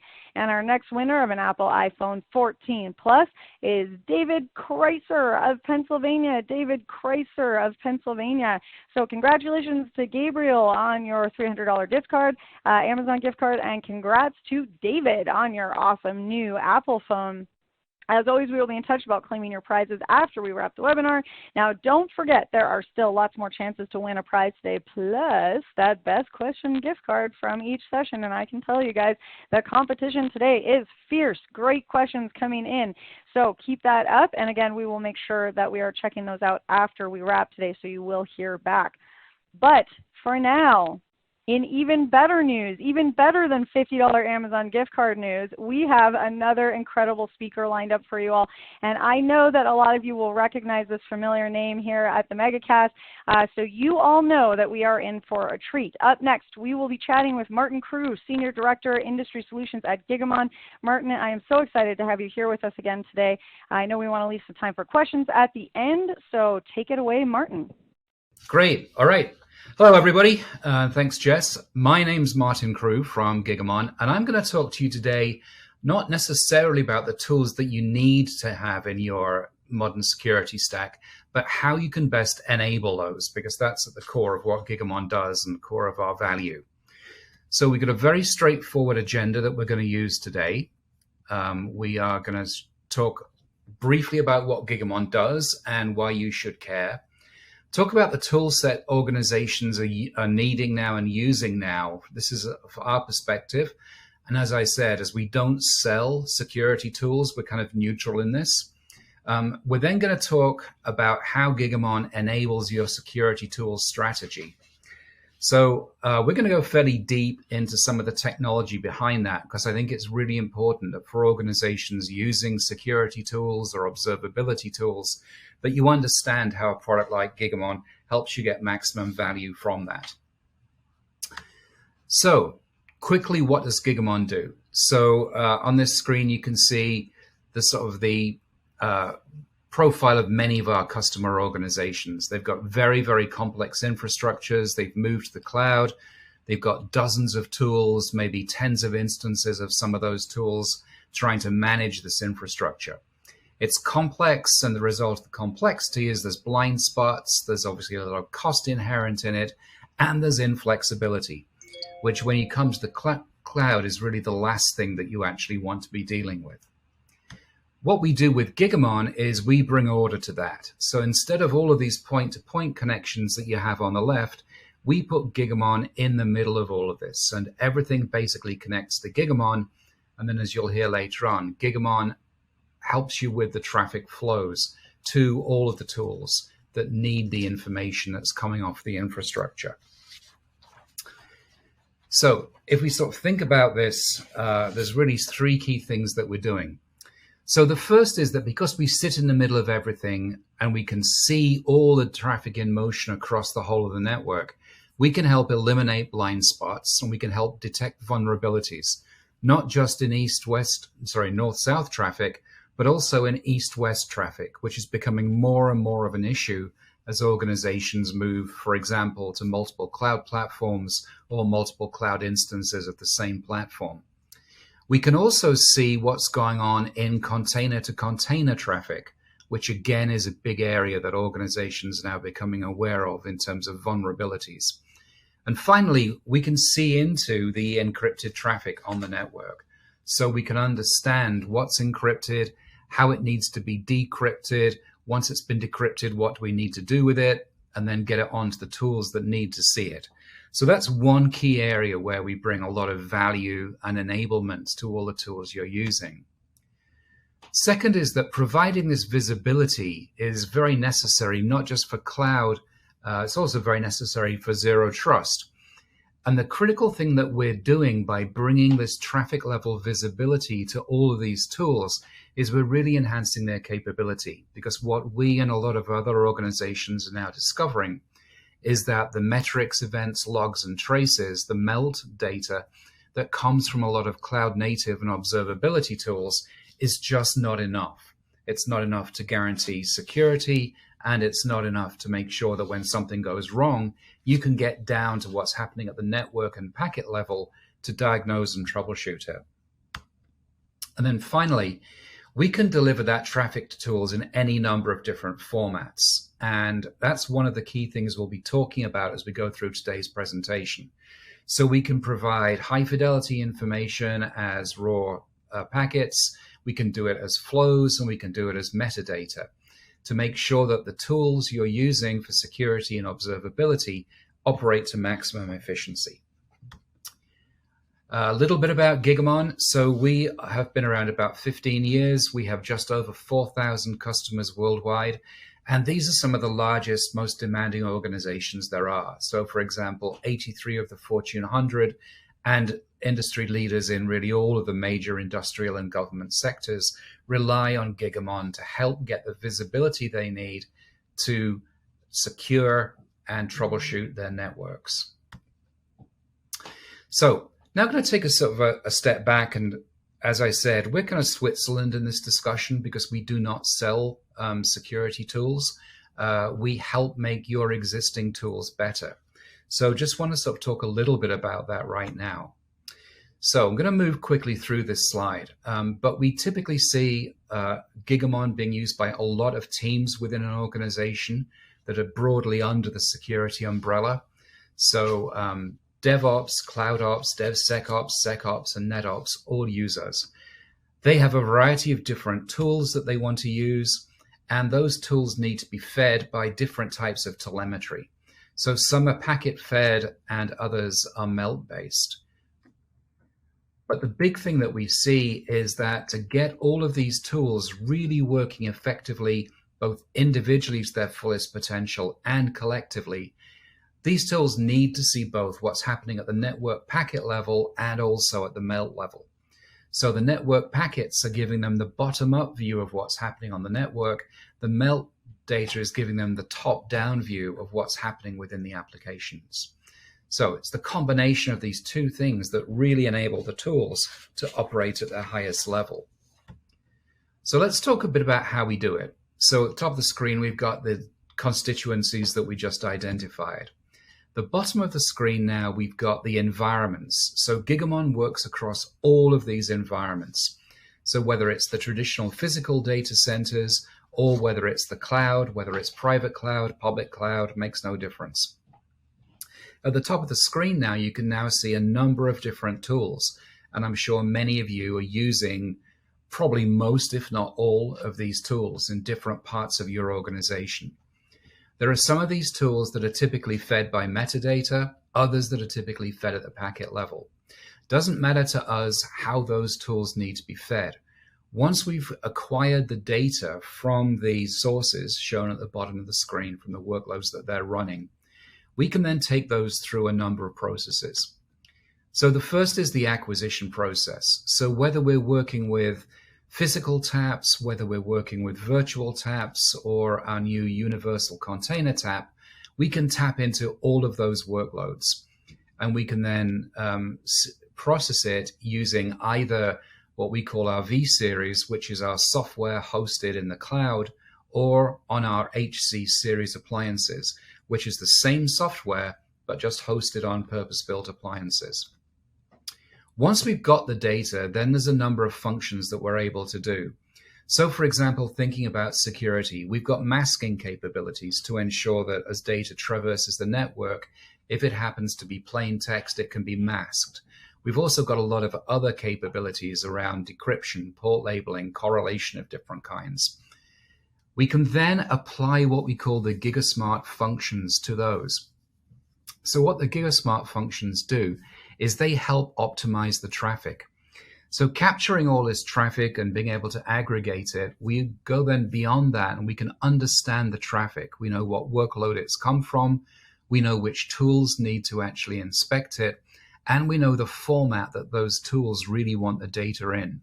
So again, it's not just a matter of sending all raw packets to one tool, all metadata to another.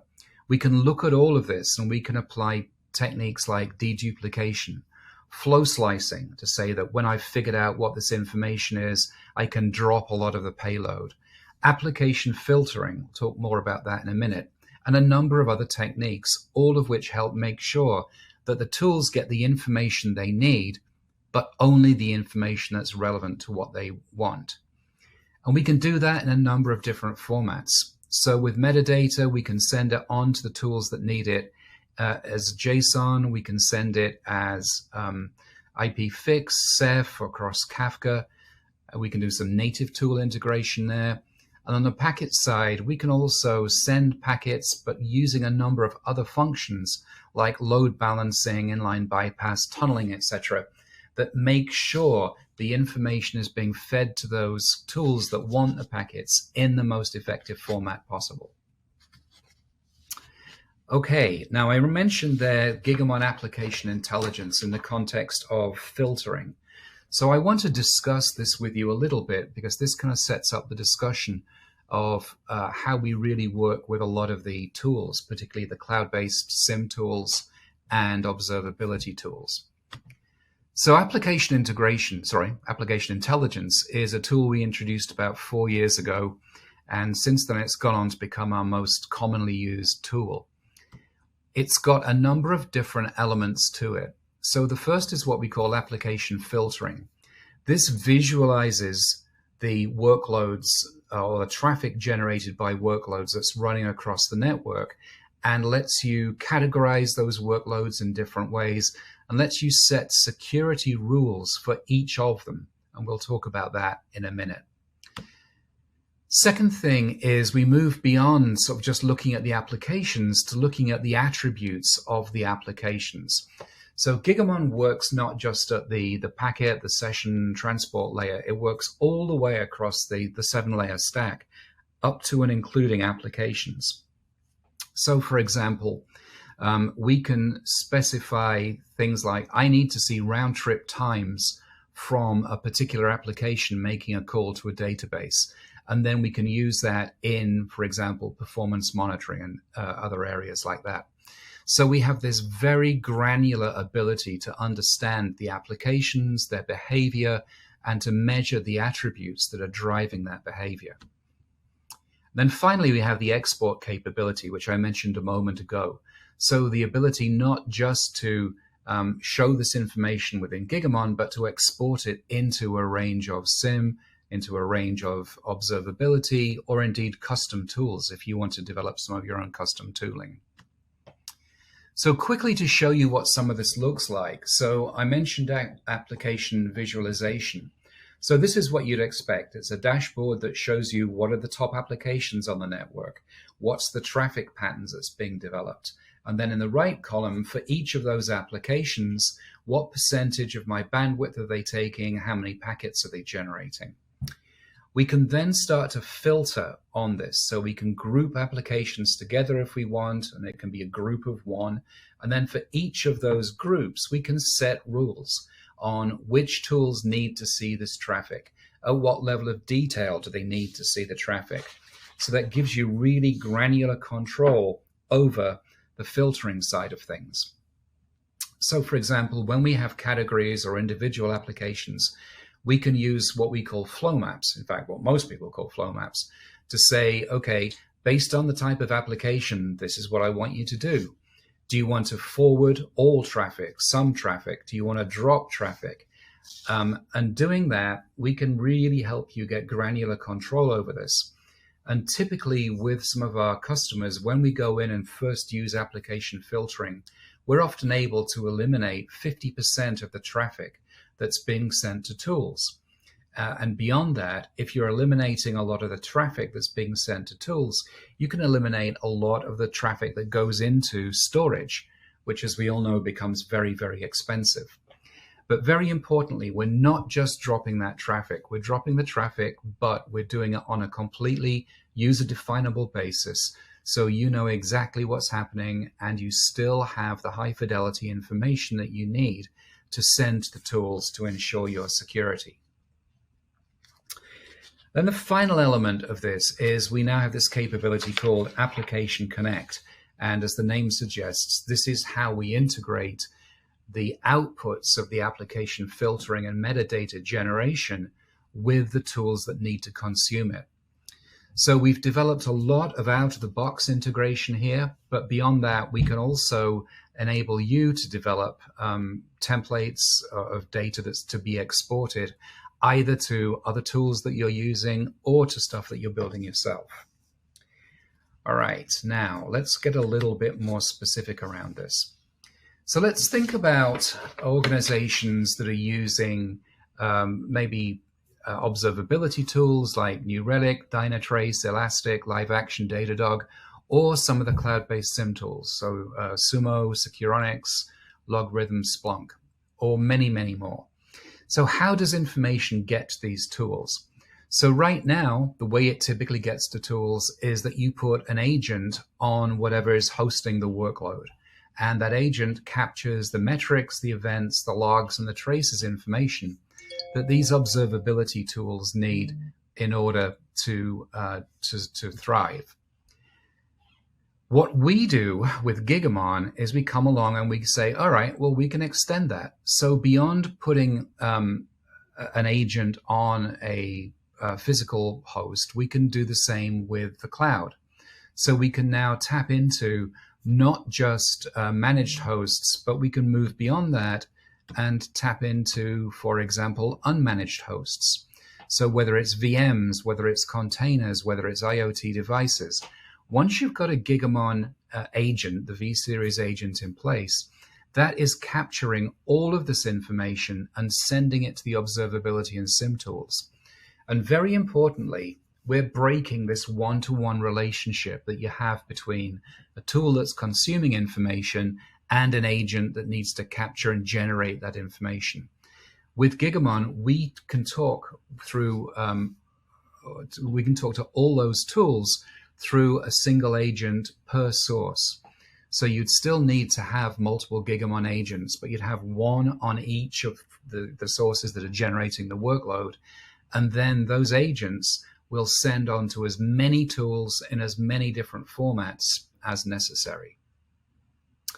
What that means is that bringing the network intelligence to bear, along with the metrics, events, logs, and traces, we can extend what those SIM and observability tools do.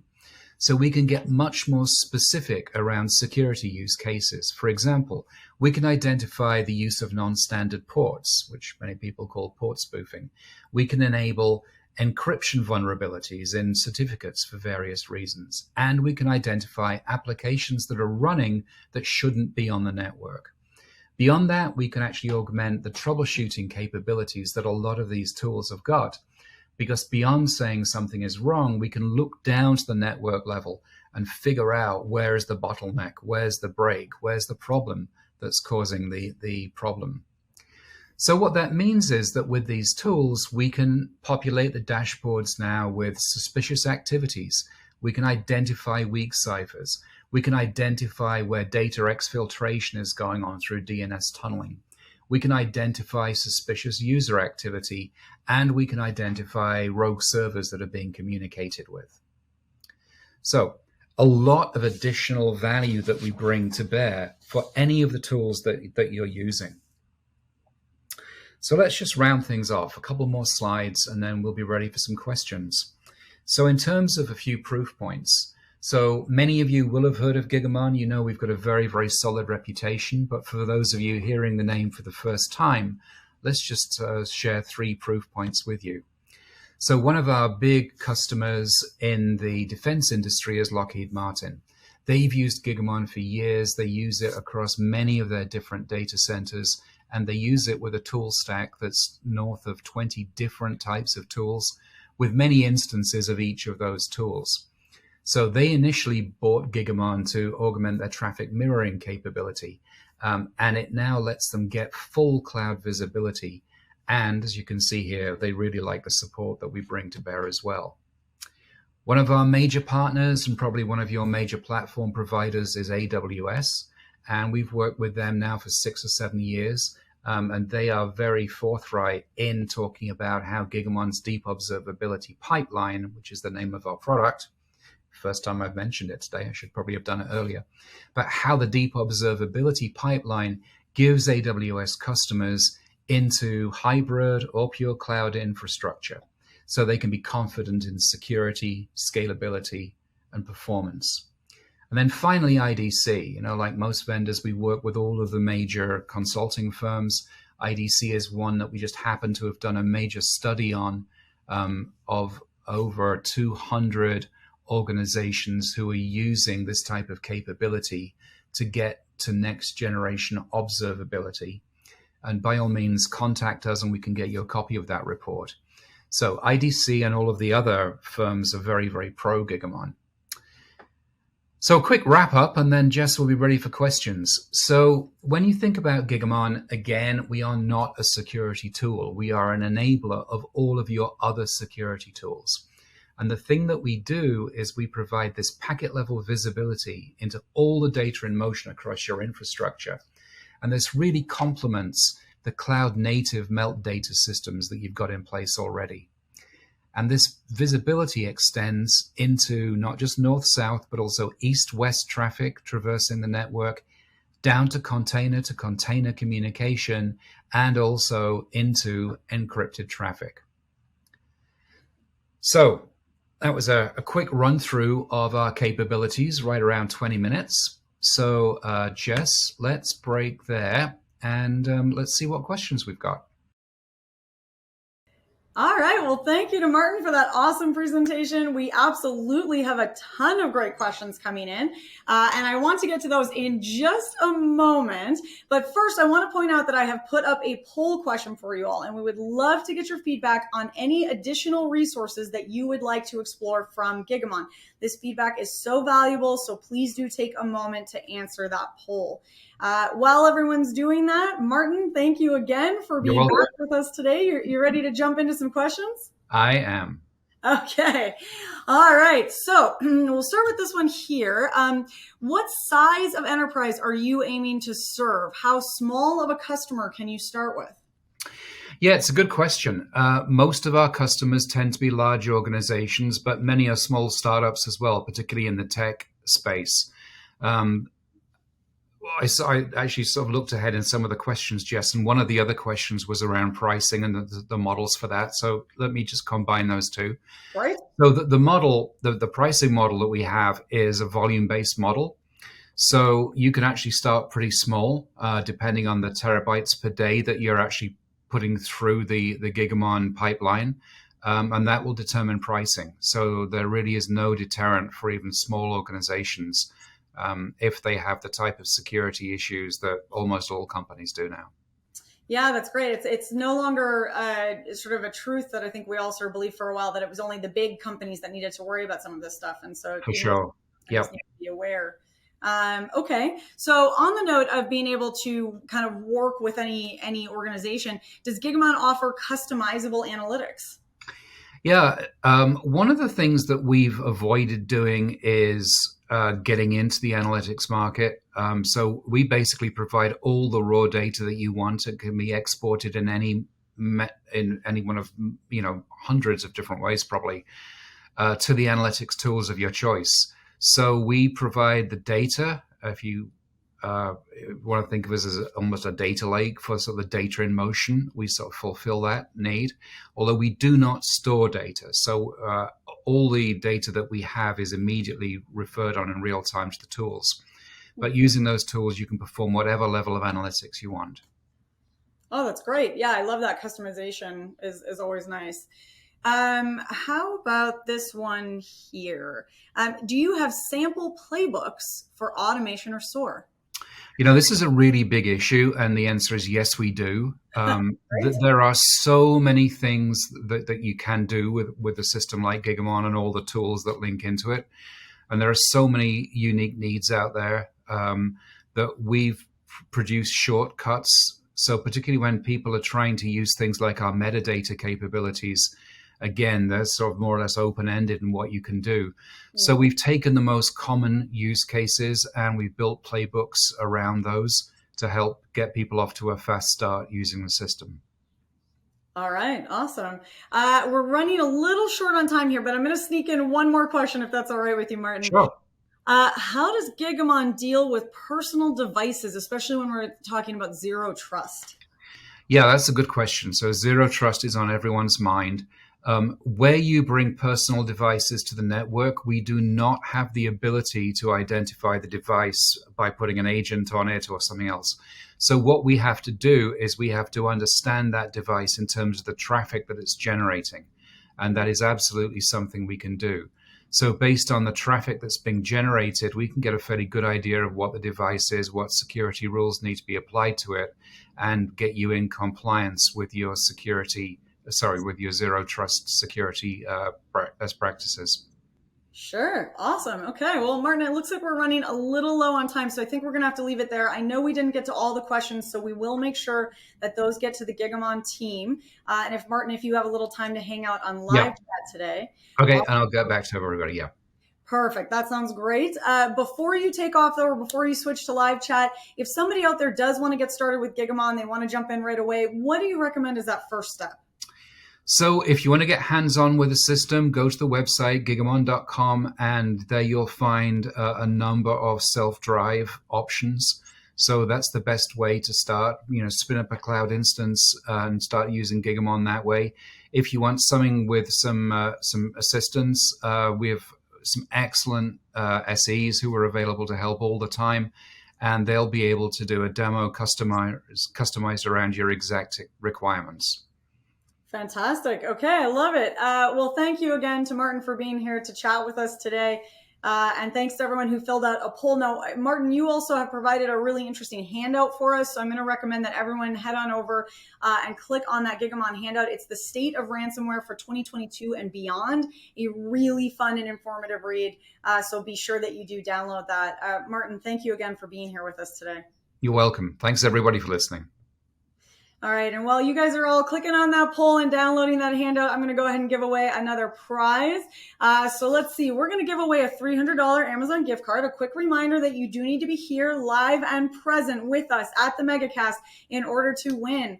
And our next winner of a $300 Amazon gift card is Stephen Lundstrom of Texas. Stephen Lundstrom of Texas. So congratulations to you, Stephen, on your gift card.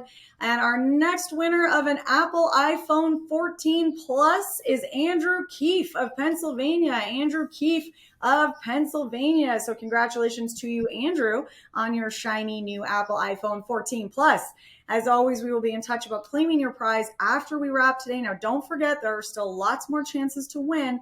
Plus, we have that best question gift card from each session, so stay tuned for that. But for now, we're going to keep zipping right along in the Megacast today. So our very next presentation, we'll be chatting with Census. Tanner Embry, Sales Engineering Team Lead at Census. Tanner, thank you so much for being here with us.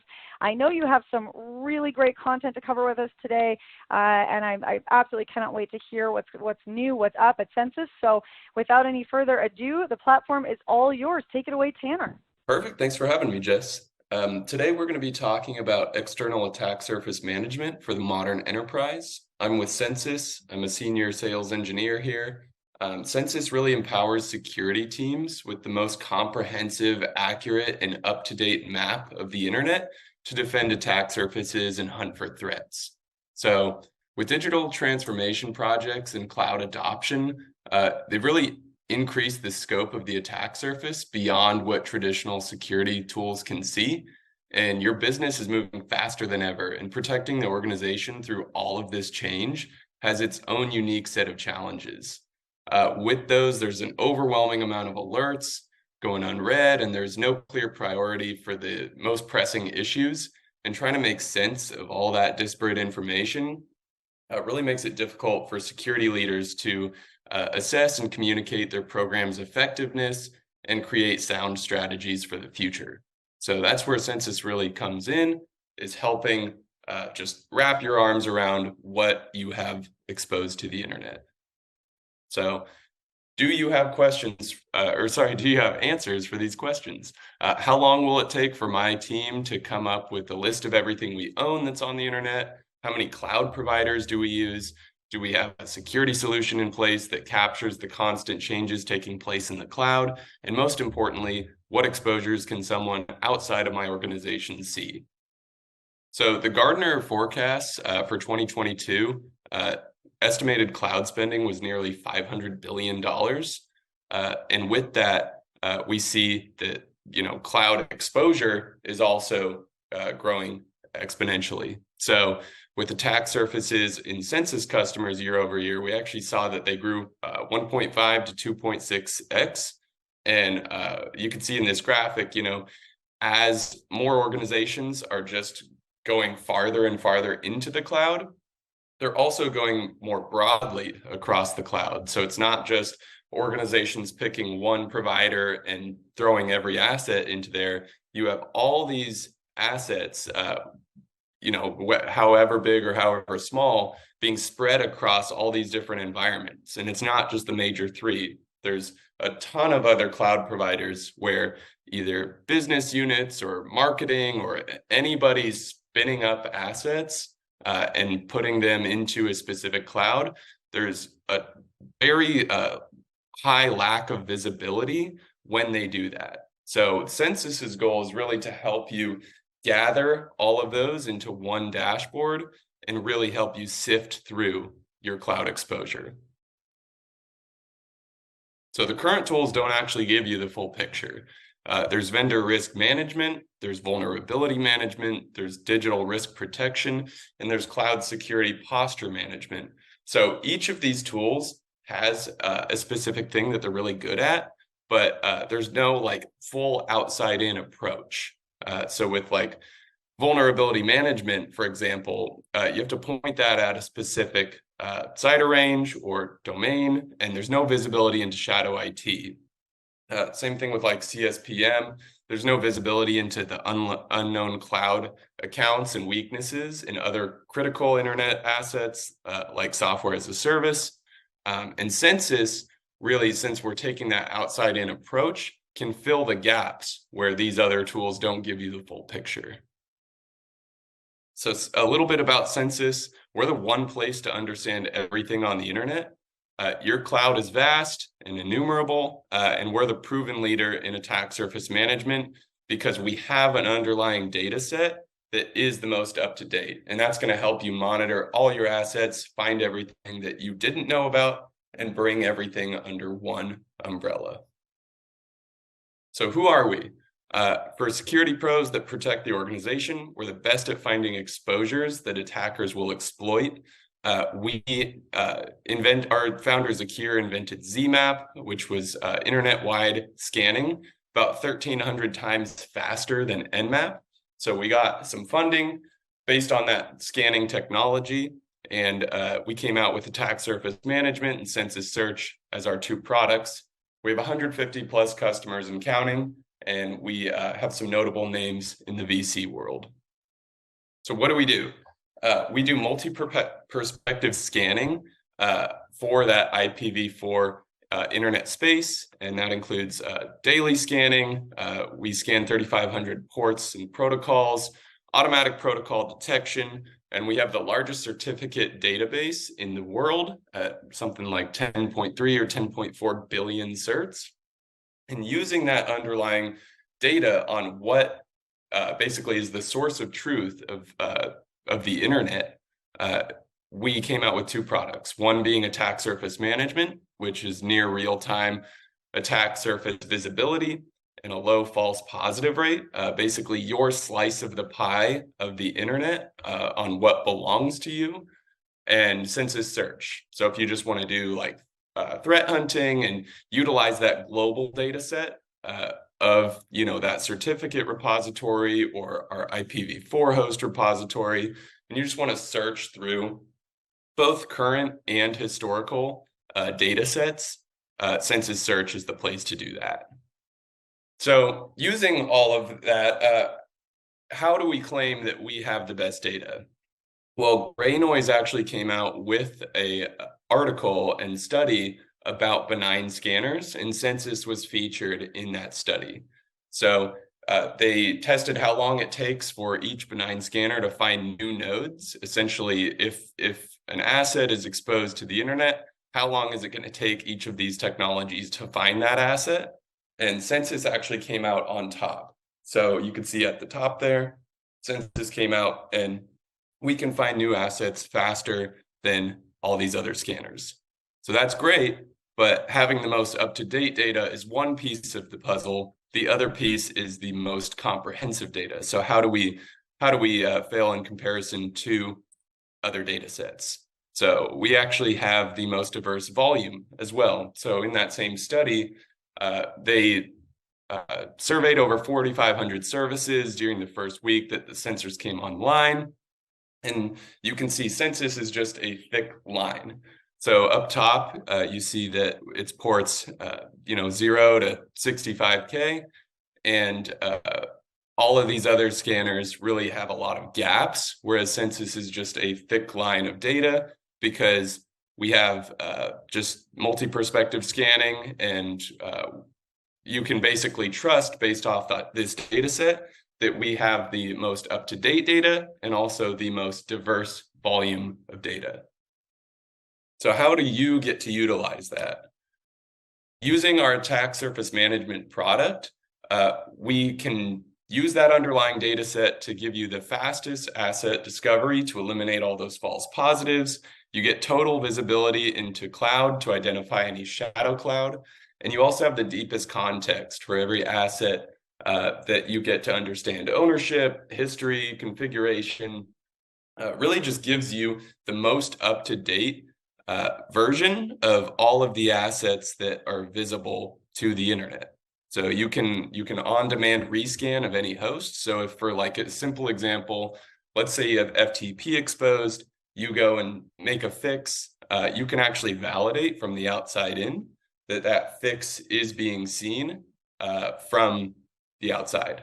So you don't just have to trust that whatever you did actually fixed that. You can validate that from an external perspective. We also have end-to-end customer control, rapid response support for 0 days, and attribution trails for every asset we bring in. So on that last piece, basically when we spiderweb out through our data set, bring back every asset into this dashboard that belongs to you, we're not a black box. We're not saying, trust us, these all belong to you. For every asset we bring in, we actually show an attribution trail. So whether we pivot it off of certificates or DNS records or a combination of the two or other variables, you can be sure that the asset that we're showing you and bringing into your attack surface does in fact belong to you. So that really cuts down on that false positive rate as well. So Census enables defenders to move from a point in time to continuous visibility. So rather than getting monthly reports or reports every 6 months or whatever cadence you have, we're really showing you the most up-to-date inventory and bringing you all the new assets along with the changes in your current assets every single day. So thinking like an attacker, 65% of high and critical exposures actually live in the cloud. So getting this constant visibility and point in time, continuous visibility actually helps you a lot to fix the issues as they happen, rather than waiting for a tidal wave, of things to change or, things that might not even be true anymore because they could be so out of date that the false positive rate is just going to be extremely high. And you can also eliminate shadow cloud because you get 31% more visibility with a cloud connector. So we hook into all the major clouds and you can survey all those assets and basically search the internet for any assets that we pull in because of those cloud assets. So how can I start with Census? You can request a demo. You see your attack surface in action. We also have a community license if you just want to test the global data set and search. Really just give you a good picture of what that underlying data set looks like, allow you to hook into your current tool set, utilize it in your stack however makes sense, but also compare apples to apples on the data that we're collecting and the data that you currently know about. So for the attack surface management side, really it works best to just see it in action. So for the demo and seeing what your actual attack surface looks like for your company, just gives you a great tool to see everything visibility-wise that is exposed to the internet. So I think what would really help with this is seeing a live demo. I'll pull up an environment where we can go into everything from cloud to IPs to risks and just show you what that dashboard looks like in action. So here we are in a Census dashboard for the attack surface management product. Really what we can see here is everything pulled together in one unified screen with the IPs that we found, domains, web entities, storage buckets, certificates, and software running on those IPs. So remember, this is all things that are externally visible. This is all things that Census brought in and cataloged and fingerprinted. For the risks, we show from most severe to least severe the risks that you need to prioritize. So in this example environment, we could see that SMB is exposed on a host. We brought in a couple storage buckets from different cloud providers, and we also have some SQL services exposed on a couple different hosts. So within everything we bring in, again, you can go and actually click on the hosts themselves to see what ports and protocols are open. Remember, those are agnostic of each other, so we actually can find protocols running on non-standard ports. We also can see all of the externally visible software running on each host, along with any risks and where that asset lives. So clicking into any asset, remember that asset discovery path where we show why we brought in a specific asset. In this case, it's just coming from a seed we provided. The demo environment is fairly simple, but with any asset, we can see all the information like the FQDN, the who is information, ports, protocols, risky software, end-of-life software, and then just come in and see the certificates on the host, whether or not they're valid. Really just provides you a one-stop shop for everything that's externally visible and how you can start sorting through some of that information and remediating some of those risks. So within the IPs themselves, we can go and get a neat list like we pulled up before. We can apply filters on them. So if you want to look for things in specific CIDR ranges or cloud environments, you can do that super easily. If you wanted to say, hey, show me everything that we have in AWS, very quick to just get results, find information. Essentially, the workflow I like to think about with this product is you have a question about your environment and what's externally exposed, you can get an answer fairly quickly. So as you're working through some of those, easy to go and prioritize risks, go to the risk page. You can sort by severity or by even a category. If you want to tackle some pretty easy things right off the bat, you could look for service misconfigurations. There's quite a few missing security headers, so that's pretty common. Severity's low on these, but if you wanted to look for more high priority risks, you can start from high and work your way down. Perfect. So then coming into the certificate piece, it's also very easy to look at everything from the outside in, get all your view of certificates, see when they're expired, whether they're self-signed, whether they're valid, really just start asking questions about your environment. Maybe you want to download all these and give them to a different practitioner or integrate these into a workflow via API or integration, all super easy to do. Another very cool feature I'll mention right at the end here is the logbook function. So everything that is happening in your attack surface is logged. Any small change we see from the outside in, we're recording all of that information. So if you want to know what a host looked like in the weeks leading up to a breach, or what vulnerabilities are exposed, what's being associated and unassociated, what ports and protocols are being added and removed, we can quickly see all of that activity happening on a day-to-day basis. So if you wanted to look in specific CIDR range or dates, domains, anything you want to search on your entire attack surface that's externally visible, very easy to get answers on any of that. So really, that's what I would like to stress is, if you want to see what your organization's attack surface looks like, definitely request a demo on the site, and we'd be more than happy to show you what you look like from the outside in. Thanks for coming along with me for that demo. And Jess, I believe there were some questions. Yes, we have lots of questions coming in. Tanner, thank you so much for that presentation and that demo. That was actually perfectly timed, Tanner, because I was making note that we had gotten a couple of questions coming in about reporting and visibility and wanting you to kind of dig in a little bit more to it. And then you had this demo all lined up and ready to walk us right through it. So that was perfect. I'm going to try to get to a few of these questions. I know we're a little short on time. Let's start with this one here, because I think I've seen a few similar ones. Do your customers usually replace their other VM, CSPM tools with Census? Yeah, great question. No, so Census really provides that visibility that a lot of these other tools need, and fills in the gaps, if you will, for just visibility and getting everything in one place so that we can integrate with all these different other tools and just make sure everyone's working with the freshest data and making sure there's no false positives. I like fresh data. I don't know why that's a very viscerally appealing sort of term.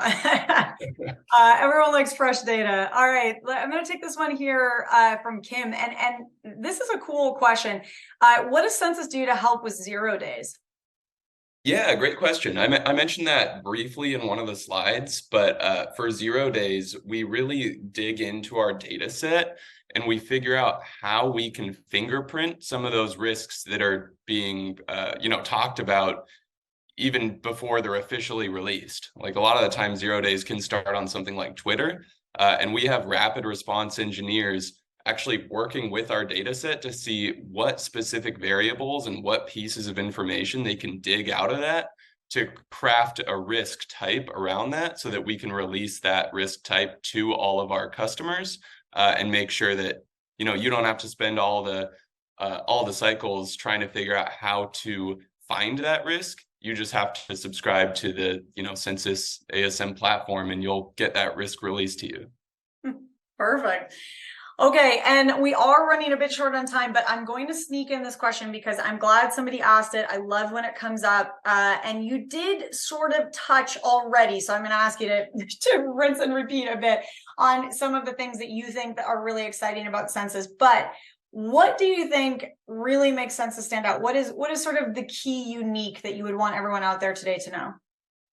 Totally. I would say that full visibility aspect, and really that comes down to that underlying data set. So like with the certificate repository, we have the largest one in the world. I think that's super impressive. And along with that, just having the most quick scanners and high volume scanners, just to create that full visibility of what the internet is and historically what the internet looked like. So I think just having that core data set really sets Census apart and allows us to build everything on top of that.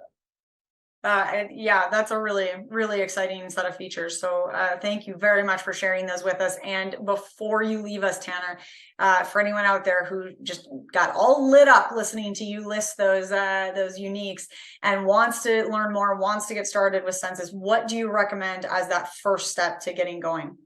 Yeah, definitely. I would say requesting a demo. So you can see on the screen here, there's a QR code that'll lead you to the request a demo page.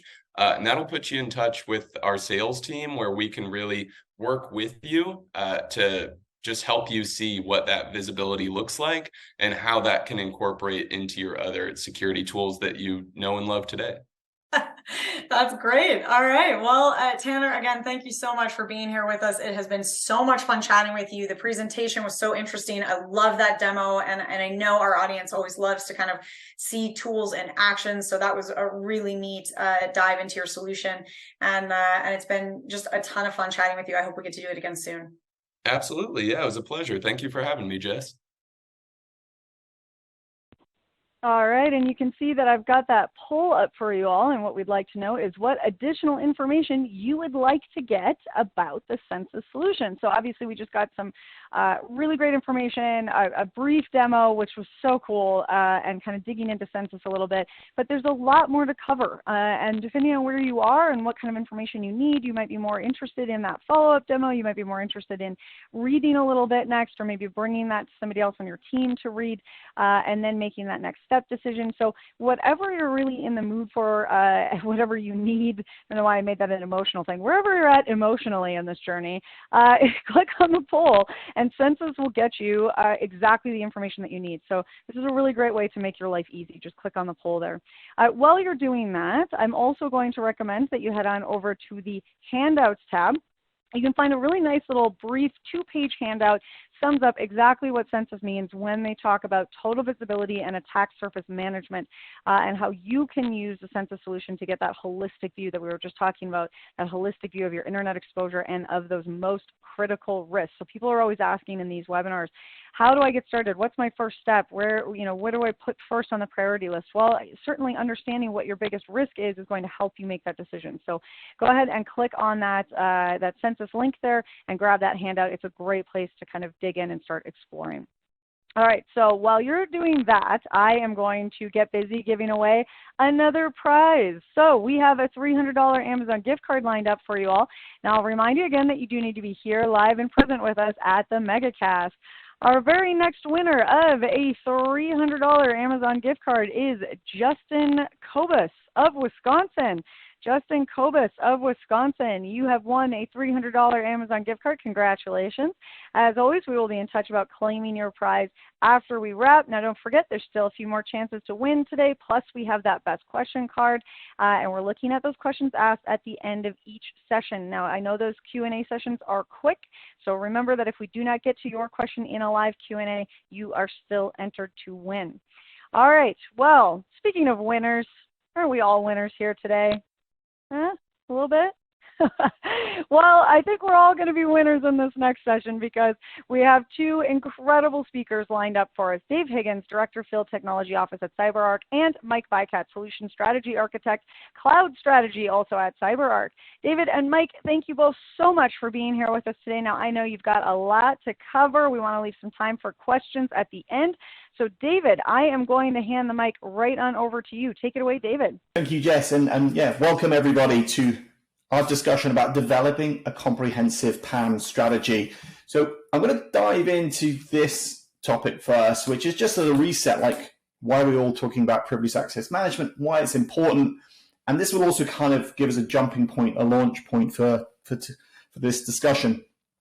So we've always talked about how when an attacker gets in, it's kind of like it's like a when as an if statement. When the attacker gets into the environment, what is it they do next? Well, they perform the reconnaissance, harvest credentials, and look to escalate privileges so they can facilitate lateral movement. And this is something we've talked about for many years, right? And has played out in multiple instances around the world in data breaches and service shutdowns, etc. And as you'll see from the title, we're kind of saying, well, look, what's kind of been happening over the last several years? Well, we've been through a lockdown, we've been through a pandemic, we've seen digital transformation accelerate alongside cloud adoption. Our environments are absolutely changing and evolving. The way that we work is certainly changing. We have more remote workers, more third parties, more leveraging of supply chains.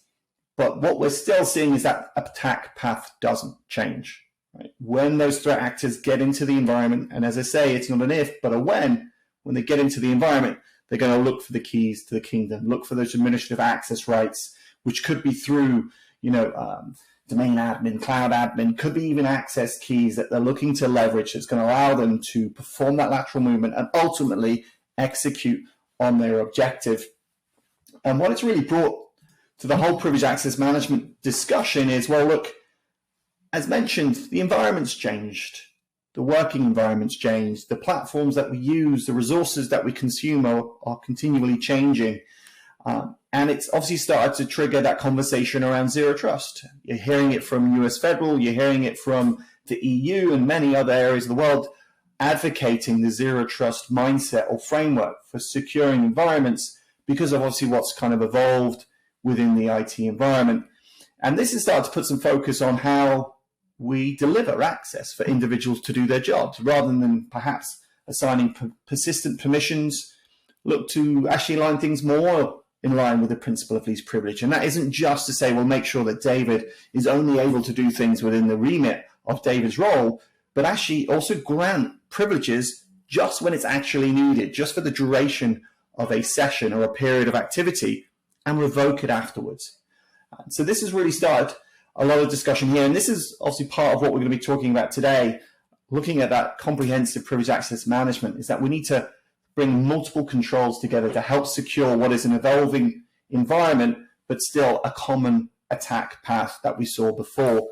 And then just to highlight and reiterate that point, we talk a lot about the proliferation of privileged access, and this has multiple guises, but as you look here on this slide, there are some examples. There are a lot more, of course, that we could probably put on this slide, but we're talking about here how over the last 20 years or so, we've seen the topic of privileged access management move out of just being about those IT admins, those server admins, and move into your developers being now in scope of privilege, automated workflows, third parties, and even in some instances, the non-IT community, the kind of business privilege conversation.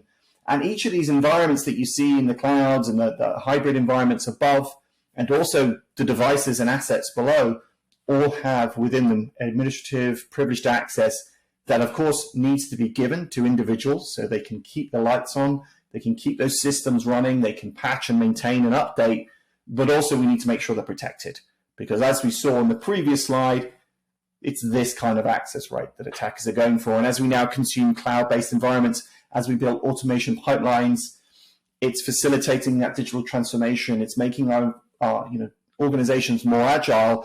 But every time we consume a new technology, a new platform, we're adding more and more administrative access use cases that also need to be looked after, need to be protected, and in some cases, therefore, different approaches for actually doing that. Now, I'm going to shift gears a little bit and just kind of reiterate and talk about the different types of privileged access. This is very much a high-level view. You could break these down, of course, into subcategories, but I'm going to keep it at these top 3 level categories to start with. And this is often a conversation I have with organizations when talking about privileged access, which is the 3 types are your system level access. And what we kind of mean by system level access? Well, this is the privilege you inherit, right? You don't choose to create this.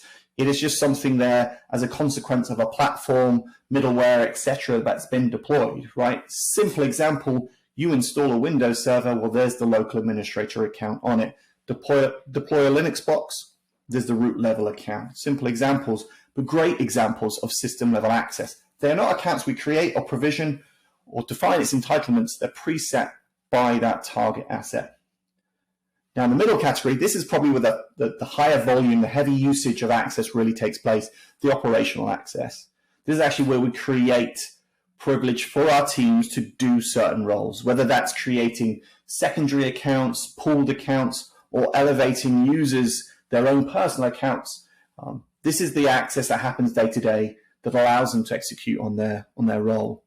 Now, there's a third element here, which we're not going to touch on today, but it's certainly an area that you should definitely look into, which is also how do we secure that non-human access.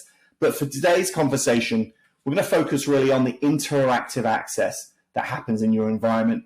And the key thing is, as you look across these 2 different types that we've now got highlighted on the slide, you need to be thinking that actually, there are these 2 categories, but as I mentioned, there's probably subcategories as well, absolutely.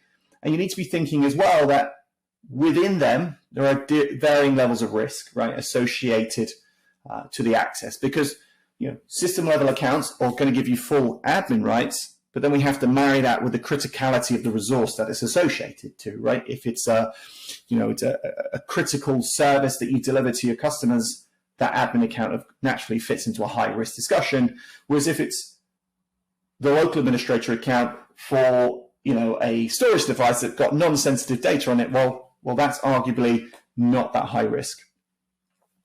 So you've got to take that kind of risk conversation and risk view here when we think about these different accounts. But as we saw before, with the kind of rise of zero trust, it's also about, looking at these models, is there a way that we can enforce the principle of least privilege and do that, of course, in line with the technical constraints of the access type, right?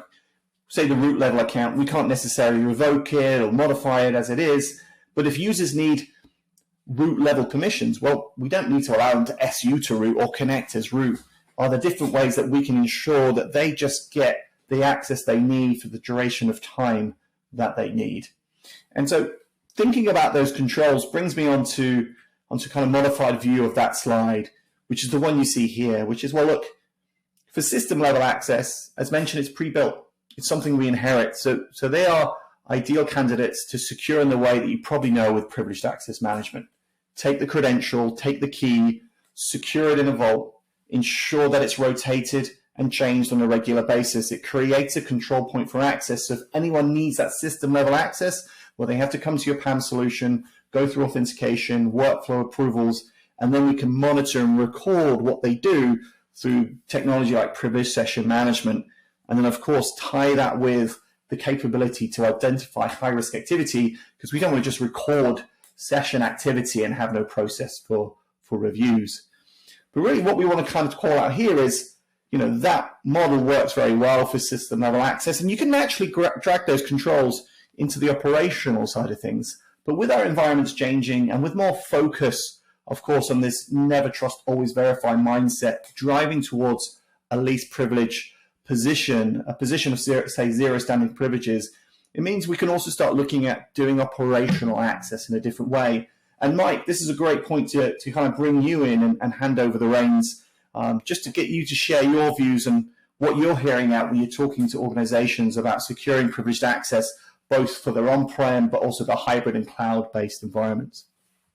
Yeah, amazing, David. Thanks for that, and great points. And as we kind of bridge the gap here from the left-hand side of the system level access, and to kind of rephrase a little bit, that built-in root credential or local admin access over to the operational access, which in my perspective is the day-to-day usage. And if I use David as an example, David's my admin doing work for me on the IT side, and he needs to log in on a daily basis to install some software or run a script. I don't need to have David utilize a root or local admin that has all the entitlements that are out of our control to manage.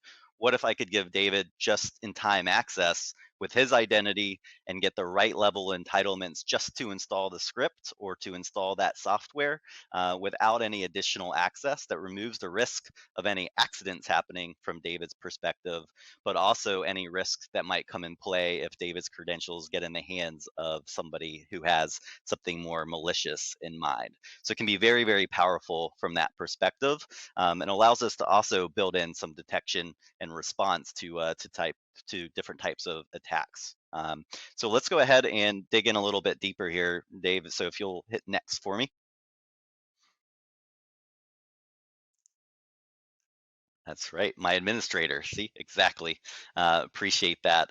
And so when we're talking comprehensive, right, and that's one of the main reasons that David and I are here speaking to you today is talking about a comprehensive PAM solution.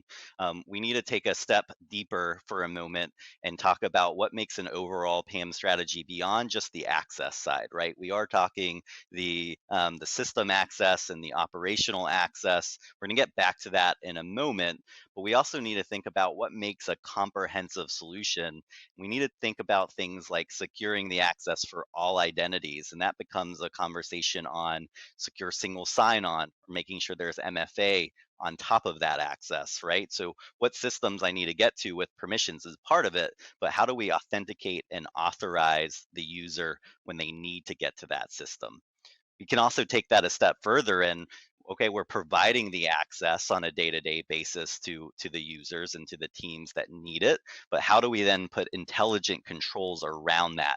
Things like session monitoring and isolation, so we can make sure we reduce the ability for lateral movement that comes into play in that very first attacker slide that we saw at the beginning of the presentation. We can even carry on that conversation on the identity automation orchestration side, making sure there's some automation around what permissions and entitlements are assigned to users. Who are we tying into from a directory and federation services perspective? So although we're talking access as the core piece here today, there's many additional layers, and as you're reviewing an overall identity security comprehensive PAM solution, those are the areas you need to take in mind, and especially when you're looking at mapping that towards a zero trust type of architecture. David, I'll let you go ahead and precede us here unless you have anything to chime in there. Awesome. So let's get back to the access perspective, and we've talked about system level access and operational level access. Let's go a little bit deeper and give some examples on what we actually mean by that. So if you start with me on the left-hand side, you can see we have all different types of identities, right? And that's a core piece of zero trust, is making sure you understand the different identities that need to access different systems in your organization. So we could be talking about your IT operational admins. We could be talking about third-party vendors that need access into your environment. There's also the DevOps non-human side of the house. Once they're looking to access the system, we can see in the center here, first off, from a PAM solution perspective, isn't it amazing if we could say, hey, you don't need to worry about the network that they're in. So whether they're in your network, working from the office, whether they're at home, you can forget about all the extra stuff that comes in mind with dealing with VPNs. So we could have secured remote access, and then depending on what they need to do, we'll have a different flow for that. So if we start off with the system, the built-in type of accounts, again, root, local admin type credentials, it's going to go through Privilege Access Manager, which is essentially, I'm going to refer to it as our vault. So you're going to have your system and break glass accounts vaulted away. And the reason they're vaulted away is because they should be used only in emergency situations. They have all these extra permissions tied to them. We're not able to kind of define the entitlement specifically to the user that needs them. So let's put them away. Let's manage them. Let's rotate them. Let's make sure we have audit around who might be using them. So if they get used, you get flags that these very critical credentials are being used, and they should be kind of not used on that daily basis. And then if we look at the bottom flow here, we have the day-to-day operational access, which I like to refer to as our dynamic privilege access capabilities, also maybe known as JIT access. And so what we see from that perspective is if I have regular daily tasks, which could be called operational access, let me use my regular federated identity, my single sign-on ID, what I know, don't have to go somewhere else to go grab a special credential to do what I need to do every single day, make my life easier, right? So I just use my regular identity, I specify where I need to log into, and I'll get just-in-time access to that environment. Of course, assuming I'm authenticated and authorized, and I have just the right level of permissions to do my task, and that's also going to be monitored. So we'll have audit and visibility into what the user is doing with that dynamic type access as well. Let's go ahead and move on our slides. And if I put you in the shoes of what it actually looks like from a high-level architectural perspective, really maybe even tell you how simple it is to roll this type of just-in-time capability out there, we see that flow in this particular diagram. So on the left-hand side, we see our end user. They could be at home, hanging out on the couch, or maybe they are at their desk at the office. But again, whether they're in network or out of the network, they're going to have secured remote access capabilities into the target systems.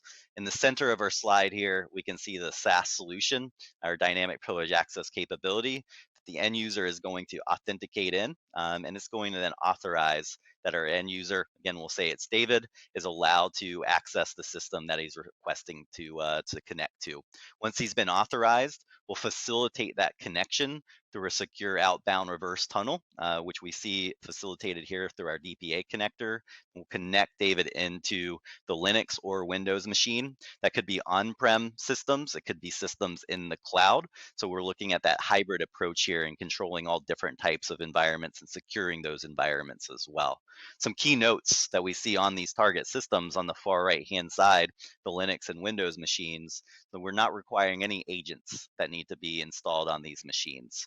We're going to use attribute-based access control to make sure they automatically fall in line with the systems that the end user is looking to connect to, and it makes it very, very scalable from that perspective.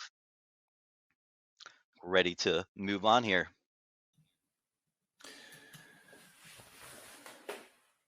So I think, Mike, that kind of brings us to the kind of closing statements for this. And thank you for that last slide, by the way, mate. I think what it really highlights, and I think it's something for everyone to think about, is delivering that consistency of control. You mentioned about, Mike, delivering that just-in-time access to both hybrid and cloud environments. Certainly, as you're building out a comprehensive PAM strategy, one thing you don't want to be doing is building multiple different processes for securing privileged access, because it's confusing for the users to know which process and mechanism to use, because the environment's changed, but also then from a security standpoint, that centralized visibility of everything that's going on in your environment becomes difficult to kind of pull together. Yep, absolutely right. The scalability and flexibility are the key components there, right, for getting that comprehensive solution. Definitely. Yeah. And so we come to the obligatory thank you slide. So I think at this point, hopefully we've got a bit of time left. Jess, I don't know if there's any questions that have come in, but happy for Mike and myself to field any that have been submitted. Yeah, absolutely. David, Mike, thank you so much for that awesome presentation. Lots of great takeaways, and our audience has tons of questions for you. We have a few minutes left, so I'm going to get to as many as we can. You guys ready to dive in? Sure. Let's do it. Yeah, let's do it. Start with this one here from Rob. Can you tell us about the benefits of JIT for privileged access? Yeah, absolutely. I think I'll take that one, David, if it sounds good.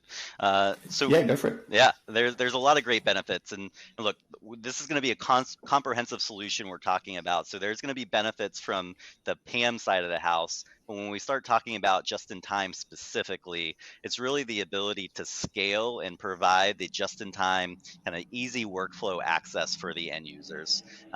It's scalable from the perspective that you're not having to create managed credentials that need to go in the vault for all of your users to utilize for their day-to-day connections. So that's awesome from the administrative standpoint, reduces workload from that perspective. But then when you put yourself in the end user's shoes, they're not having to change their day-to-day access flows to go to check out a different credential that they might not be familiar with. They're going to be able to use their regular credential, request that access on the fly to log into the machine that they need to do their work in.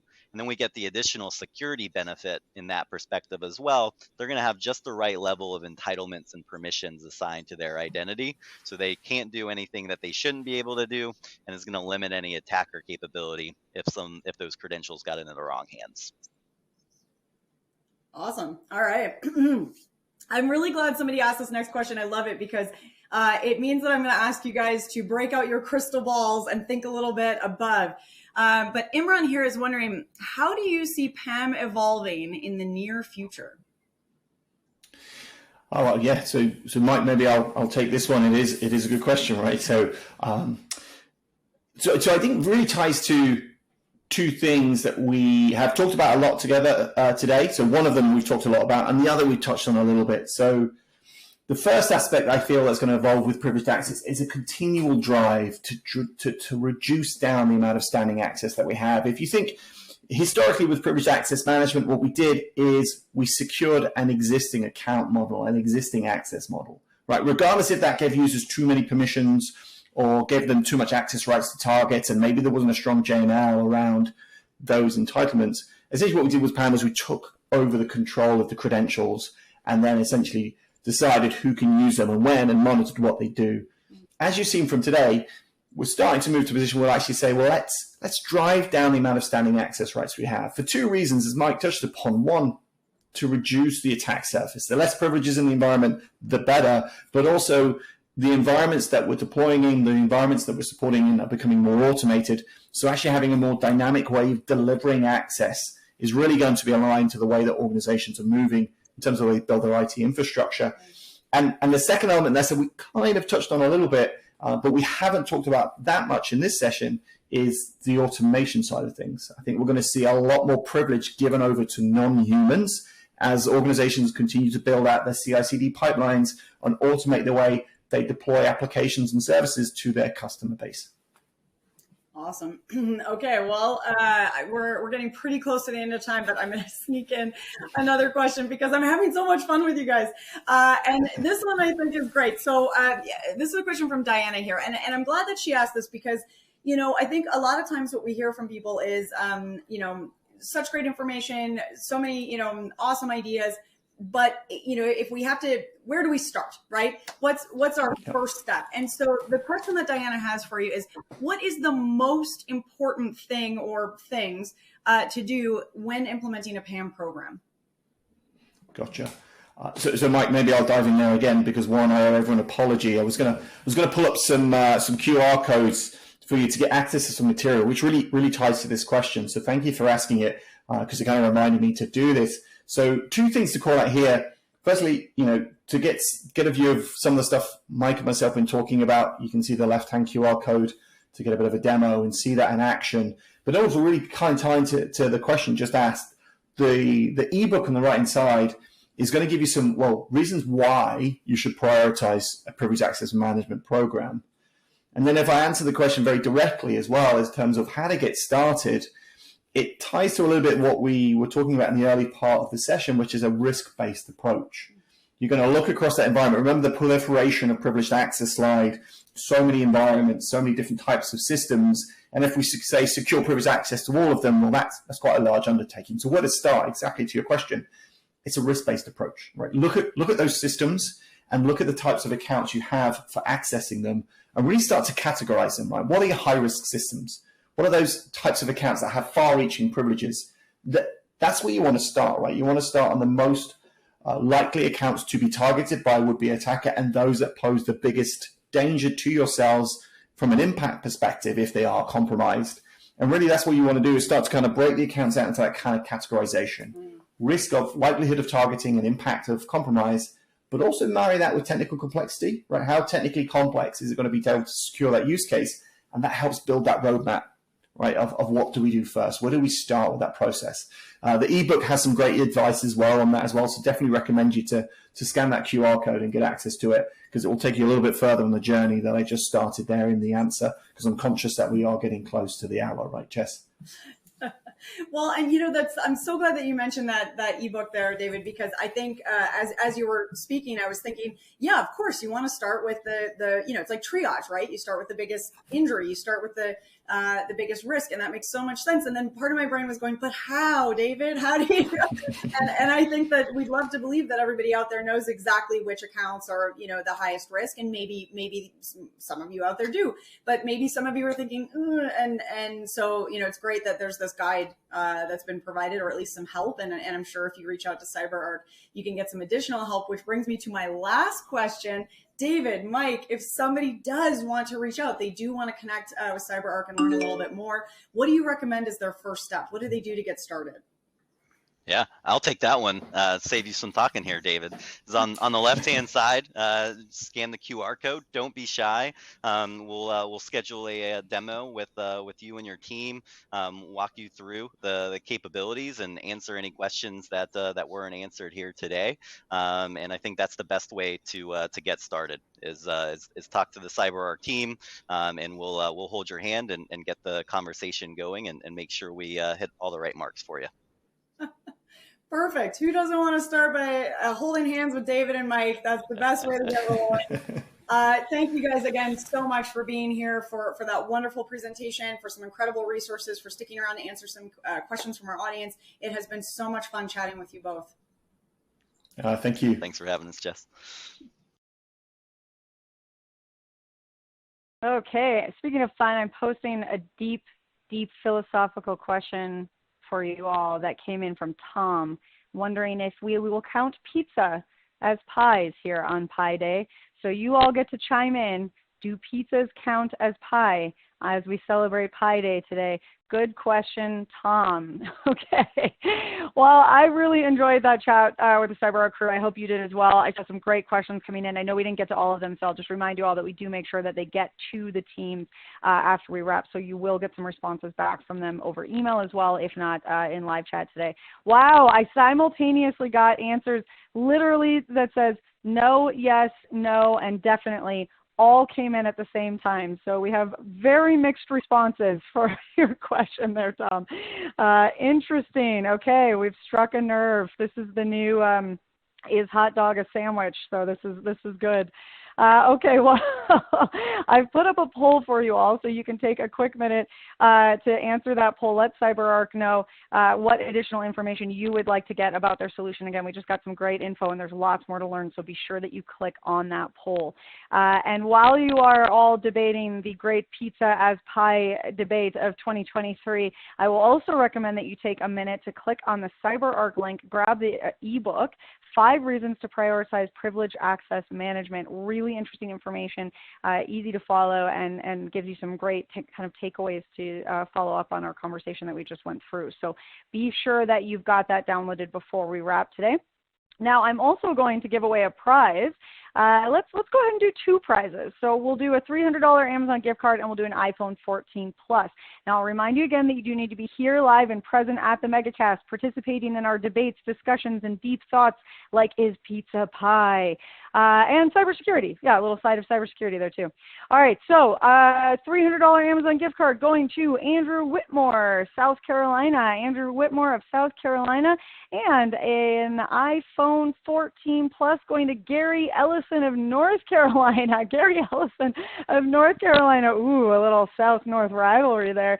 But you're both winners today, so congratulations to Andrew on your new gift card and to Gary on your shiny new phone. As always, we will be in touch about claiming your prize after we wrap up the webinar. And there's still one more chance to win, so hang tight for that. And speaking of one more chance, folks, here we are. We have already come. I don't know how this has happened. It's been so fast today, but we are at our very last presentation of the day. So that's the bad news. The good news is that we are ending on a fantastic note because we have such an exciting last presentation for you all. And I'm so excited to introduce you all to Mike Puglia, General Manager Security Suite at Kaseya. Mike, thank you so much for joining us. Before you jump in, I have to ask you, is pizza a pie? Only if you're from New York. Okay, this is regional specific. All right, well, thanks for that, Mike, and I'll let you take it away from here. Well, thank you, and thanks everybody for joining today. We're going to run through a little bit about, obviously, cybersecurity and talk a little bit about what we're doing to help all of you improve your posture. So I am Mike Puglia with Kaseya. I'm the General Manager of our Security Suite, and I'll start, I guess, at the beginning. What you see here, I've got kind of what's the landscape out there, cybersecurity today. Some of you may recognize this little donut-shaped icon. I took this off the NIST cybersecurity framework.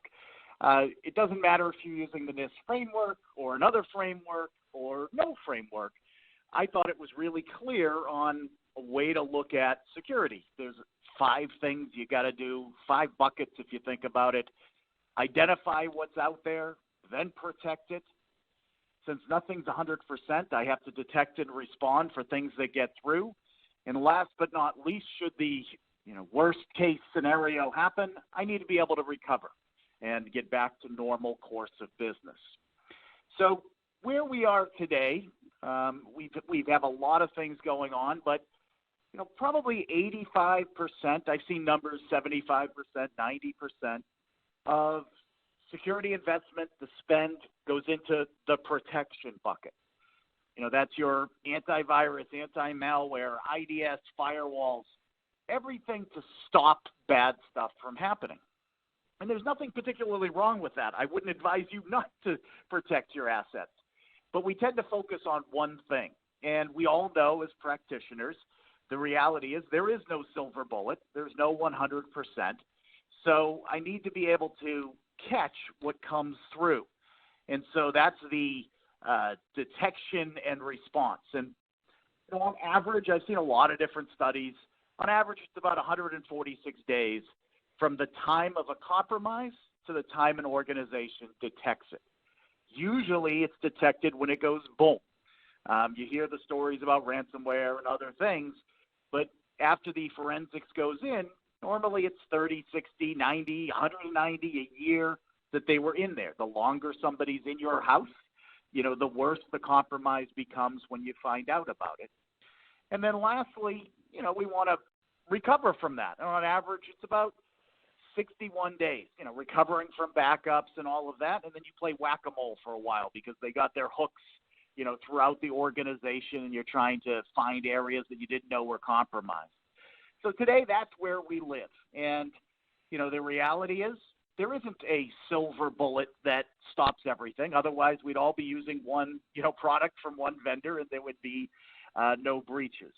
So what I'm going to talk about today is a little bit about what we do, and I call it, I don't call it, it's called defense in depth. Everything that we're looking at has to address a security gap or a threat, and each layer solves a particular use case. AV, firewalls, VPNs, etc. And you either absorb the cost because you've put in place those controls, or you accept the risk. You know, we can make it perfect and unplug everything, and we wouldn't have an issue, but it wouldn't be very usable. So when we look at what we're trying to do in our suite, so within our security suite, we have several different modules or products that address different areas. I'm not going to talk about them all today. We'd be here for a few hours, and you probably don't want to listen to me drone on about that. But from a high level, we look at identify what's out there. We look at the dark web. Do we have credentials out there? We use a product called Network Detective.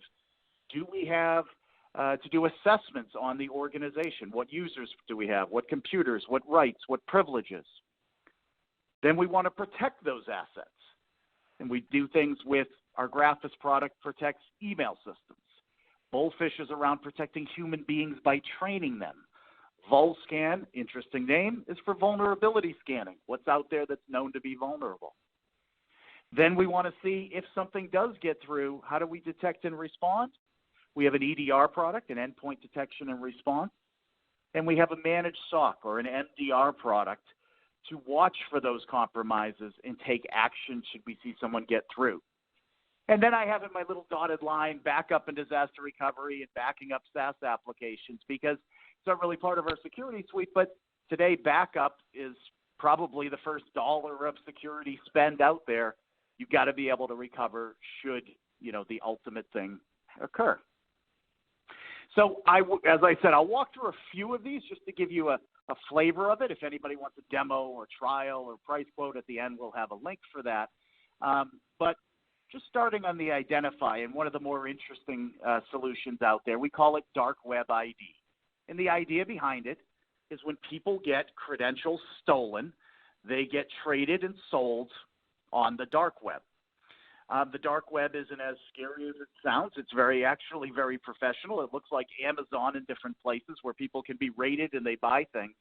But the general idea is, what are my risks? What employees are out there that have used their credentials and they've been compromised somewhere and they probably don't even know it? Maybe they were phished. Maybe they used it on some third-party website that got hacked and it got dumped out there. As an organization, I want to see that, you know, it's a canary in the coal mine. I want to know so I can change their passwords. So we have a solution that great with naming, Dark Web ID, that crawls the dark web 24/7. You give it your domains, and it's going to look for compromises. Did I find this? Do I find plain text passwords out there? Do I find personally identifiable information? Name, address, bank account numbers, credit card numbers. I want to know about that so that I can take action before somebody uses it. So it's a great product to gauge your risk on things, because people unfortunately use their work email and passwords outside of work. So even if you weren't compromised as an organization, it may be out there. Hopefully we're all using MFA, but in reality, this is how stuff gets spread. People get that, and they just start what's called credential stuffing. Trying those usernames and passwords against VPNs, Microsoft Office, Azure, Amazon, everything that's out there, they're just trying them. So find out and monitor the dark web to avoid people's credentials from being out there. It's also fun at parties. You can show people if their credentials are out there. Number 2 is Bullfish ID. It's a play on words, but it's about protecting the human being. We all know our weakest link. We can have all the technical controls we want, but our weakest link are people. They will click on anything. They will give up their passwords. They can get on the phone with someone trying to pressure them and trick them, and they may take actions. So really, regardless of what product or technology you use, it comes back to the human, and you want to have a constant drip of security awareness training for them. So we do 2 things. We do security awareness training as a computer-based, a cloud service, and we do phishing simulation. Phishing simulation is a category of fake yet real-looking emails that you send out on a regular basis to see and quantitatively answer the question, if a phishing email got to this employee, Would they click on it and give up their username and passwords? And it can really have a profound impact on an organization and the people who work there, in that if you're constantly giving them a drip of training, short little videos, 5, 10 minutes long, don't click on links, don't leave your computer on a bus, have a clean desk policy. Over time, you will see a significant improvement on they will think first before they act, and they will escalate things to IT or their managers because it makes them more aware. So the training helps, and the phishing simulation helps because, unfortunately, if they click and give up their passwords, they'll get a big banner saying, you just did this, here's a training video. And it can really make a difference between those who are trained, and I would say the biggest thing is constantly trained, and those who are tested with phishing simulation, and those organizations that don't, or just have a, watch this video once a year. So it can make a profound difference in the resiliency of the actual employees at the organization. Phishing kits. Or should I say phishing campaigns that to test users. So training them is one thing, and making them take a test at the end of a training, an online test, is great. But phishing kits actually put it into action in the real world. So we have a set of fake yet real-looking phishing kits that you can send, and we mark. We send it out. We do it here monthly. Most organizations do it monthly or quarterly. And we send out these emails, and, FedEx, Amazon, Google, Microsoft, and it'll track which employees opened the email, which employees clicked on the link, and last but not least, we have a fake landing page, which ones actually submitted credentials. And in many cases, as I see, anywhere from 19 to 55% of employees would actually give up their credentials. They're very real looking. First time, wall of shame. Second time, it's a problem. Third time, you might be too much of a risk for the organization. But it doesn't leave it out there and what would happen and have they been trained. It quantitatively answers that question. Who are my risks within my organization that I really have to help? Number 2 is what we call Graphis. And this is all about email security. Email security has been around for 20 plus years. Phishing is the bane of everyone's existence. So how do I let the good emails in and keep the bad emails out? Because most attacks today, can start with email because it's available from anywhere in the world, 24/7 by 365. So our solution is a little bit of a different take on it. It works for Microsoft 365 and Google Workspace through APIs. You put in your credentials as the admin, and you're done. You don't change MX records, route traffic through gateways, change touch Outlook or anything. It just works through APIs. The immediate part is that it's automated, and it uses artificial intelligence. I know that's an overused word, but it really does to learn what is normal for that organization and find even the most critical and what's the word I'm looking for, and subjective email phishing attacks. For example, if I send an email saying, hey, I want you to send me, we got to do this right away. Here's my bank account number. We got to wire money to this customer. There's nothing malicious about that email. No bad link, no bad attachment. I'm a legitimate sender, but being able to detect the context of that email and warn the user. We look at it a little differently. We look at like a triangle or a pyramid of protection. At the bottom is quarantining emails. Users never get them. Bad sender, bad URL, bad attachment, bad content, which is really where the AI kicks in. This is not normal for this type of conversation. Number 2 is probably the most important, human readable warning banners. What if it's not clearly malicious? I don't want to block all of that. So if it's something suspicious, we're going to put a warning banner with human readable content to make them think twice before they act. And lastly, if something does get through because nothing's perfect, there's a button to report phishing that goes right to IT. So how do we do it? We use what we call an AI trust graph.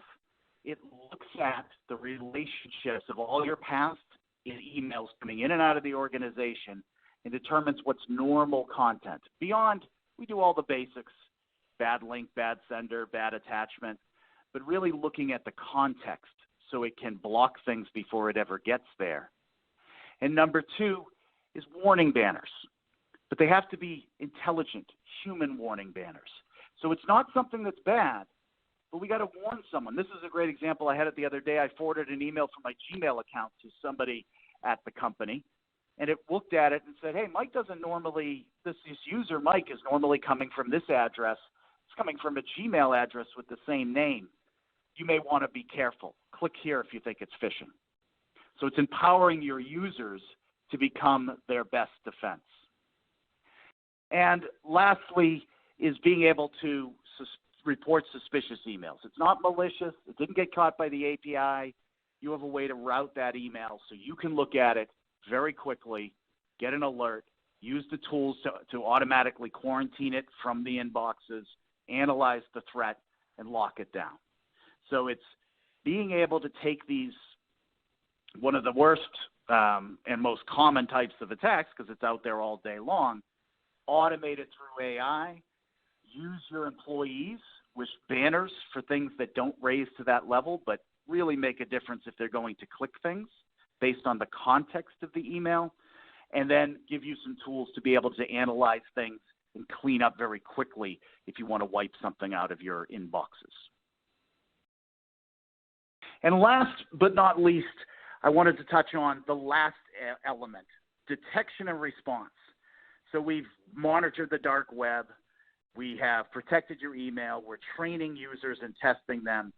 Our Rocket Cyber product is what we call a managed SOC, or a managed detection and response, or marketing these days, you know, XDR, ABC. There's a lot of names for it, but Gartner has a really sums up the need for it. IT risk and security leaders have to move from trying to prevent every threat and acknowledge perfect protection is not achievable. It's a mouthful. Organizations need to detect and respond to malicious behaviors because even the best preventative controls will not prevent all incidents. We all know this as practitioners. There's no silver bullet. Something a managed SOC or an MDR, what we do is we look at what we call the three pillars. We look at endpoints. We collect data from the endpoints. We collect data from your AV. We collect data from the network firewalls. And we collect data from the cloud, Microsoft Azure, Azure AD, Microsoft 365. We bring it all together. We do threat hunting, and really our SOC analysts are there to find the needle in the haystack. 99.999% of it is benign. Their job in all of a managed detection and response or a SOC's job is, regardless of the marketing, it is 100% to find a compromise and stop a small problem from becoming a very big problem. Attacks don't turn into a giant thing instantly. They come in, they escalate privileges, move laterally, exfiltrate data, exploit ransomware. The protection has failed in some case, and the SOC exists to find that needle in the haystack before it becomes a really big problem. We do that by monitoring native logs, the AV. We use threat intelligence feeds and do constant hunting.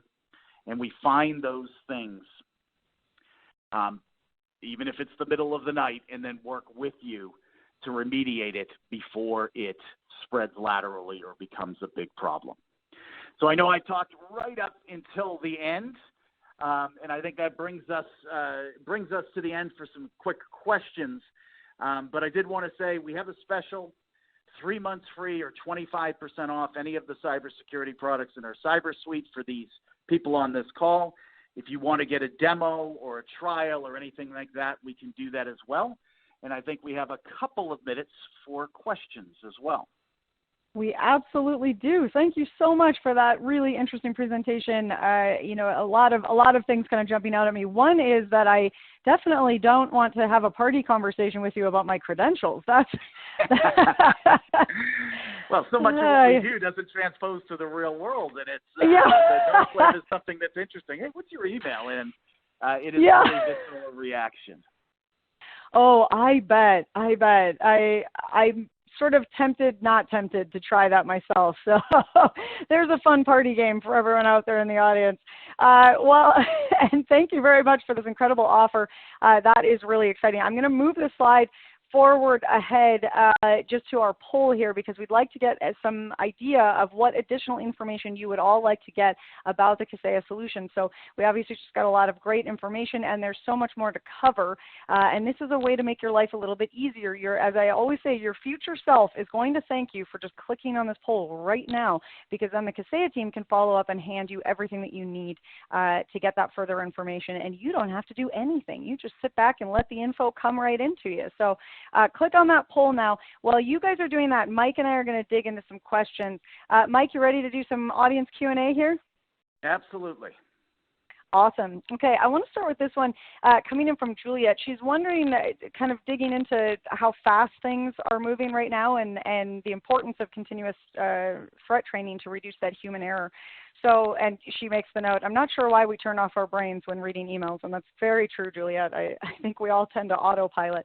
But she's wondering if you could clarify what kind of process Kaseya has for updating those fake emails to make sure that they are following sort of current trends in threat attacks and what might actually be pertinent to that phishing style. Yeah, absolutely. And you see it in the numbers. When the first time you do a phishing simulation on on an organization, the response is going to be, you'll be surprised that many of you do it. You'll be surprised how many will actually click the link, and actually, usually our landing pages ask them, hey, change your username and password. There'll be a very high percentage the first time. And the second time, it'll be lower. The third time, it'll be much lower. And it's just regularly doing, because they don't want to end up on the, quote, wall of shame. The other part I'd say is we update on a regular basis. Every quarter we add new phishing kits. But I would still say, and you mix them up for the employees because they'll get used to them, but the most basic ones still work at a tremendous rate. There's 3 versions of Microsoft found an issue, reset your passwords. They still go for them as long as it's not the identical. But every quarter we add like 5 to 10 new ones in there.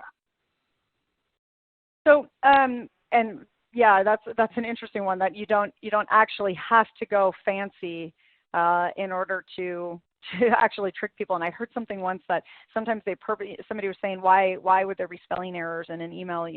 Don't you want to catch that? And I was listening to something where someone was saying that actually they put spelling errors in sometimes because if you miss that, you're likely to miss other things.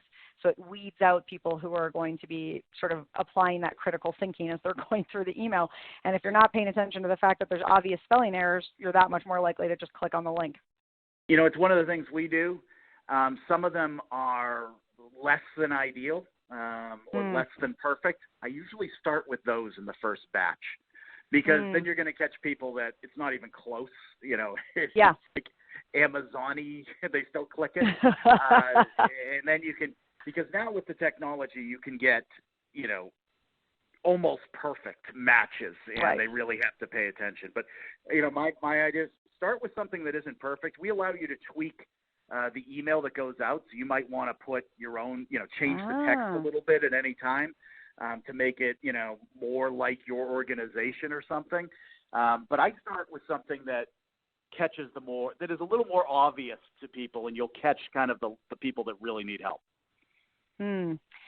Now, we did get a question. So you mentioned training, and we focused really heavily on phishing training, but question here, if there's any additional training that's offered beyond just that phishing specific. Yep, there's about 90 different training courses. We add some every single quarter. Everything from, phishing obviously is the most popular because users are in their email all day long.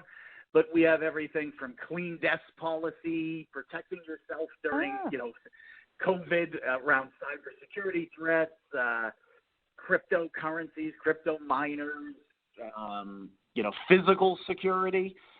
So we have a long list of security pieces, and the idea behind it is the most successful organizations will usually just take a bunch, drag them over, and say randomize these and send them once a month to employees. Keep them short, 5-10 minutes, short little 5-question quiz. Yep. You just get more out of it than the annual 30-minute, hour-long training. Yeah, that training chunking is so important, and you can adapt. It's easier to make, so you can keep them fast and adapting and agile instead of having these multi-hour-long classes that are much harder to adjust on the fly as things evolve. So that's a really cool service. Actually, that feeds into what was going to be my next question. We had a question here about kind of, there is a field related to training and security training and sort of addressing some of these human element issues.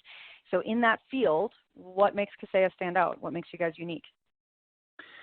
I think, our view is there are some great platforms that are extremely expensive and extremely complex, and that may be great for the, when you have a whole team dedicated to security awareness training.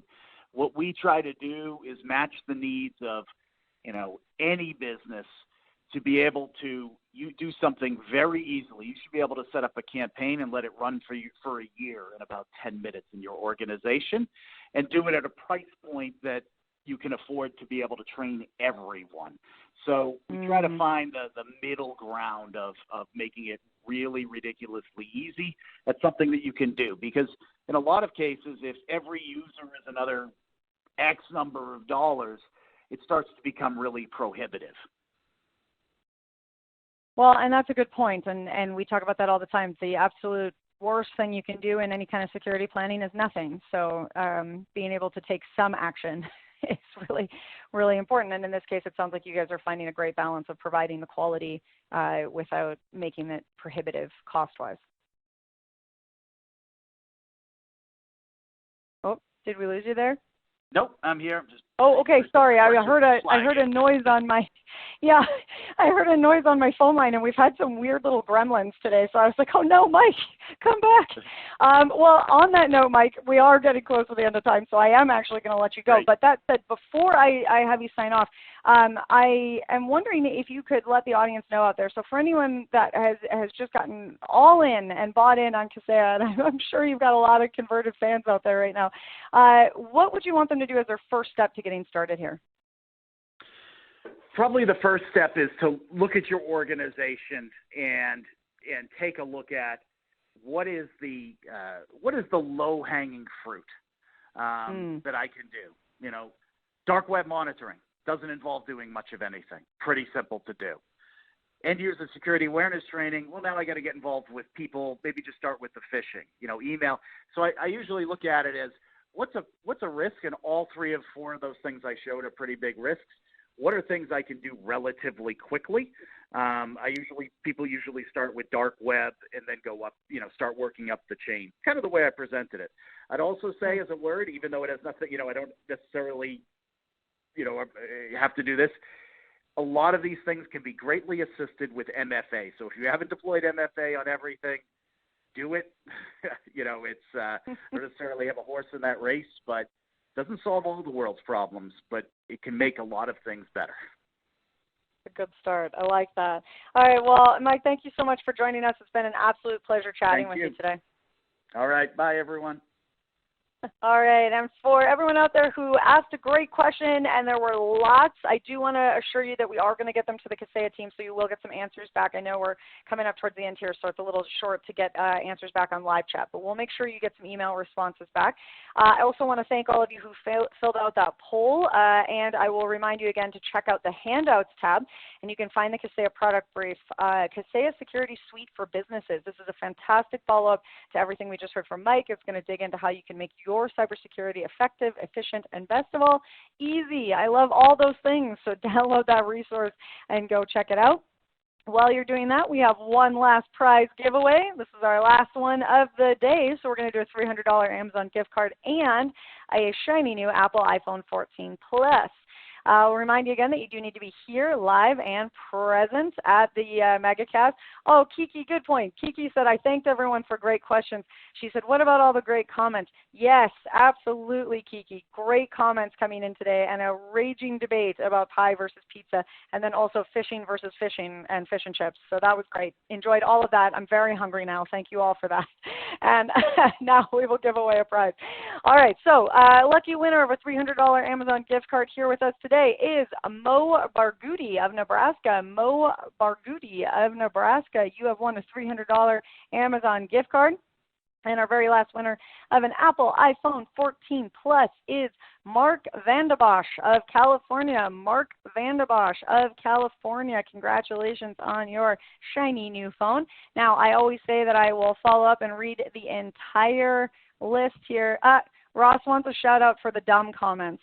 Yes, you can have a shout out for that, Ross. Yes, we will shout out all the good comments and all the dumb comments. Absolutely. All participation is good participation within reason. That is not a challenge, folks. All right. Now I'll read the entire list of winners. We had a gift card going to Theodore Candela of Washington, D.C., gift card going to Gabrielle LaRusso of Missouri, a phone going to David Kreiser of Pennsylvania, a gift card going to Stephen Lundstrom of Texas, an iPhone going to Andrew Keefe of Pennsylvania, and a gift card going to Justin Kobus of Wisconsin. A gift card going to Andrew Whitmore of South Carolina, and a new iPhone going to Gary Ellison of North Carolina, a gift card going to Mo Barghouti of Nebraska, and a new iPhone going to Mark Vandenbosch of California. As always, we will get in touch with all of the folks who have won after we wrap the webinar today, as well as that best question gift card. So we will follow up with that.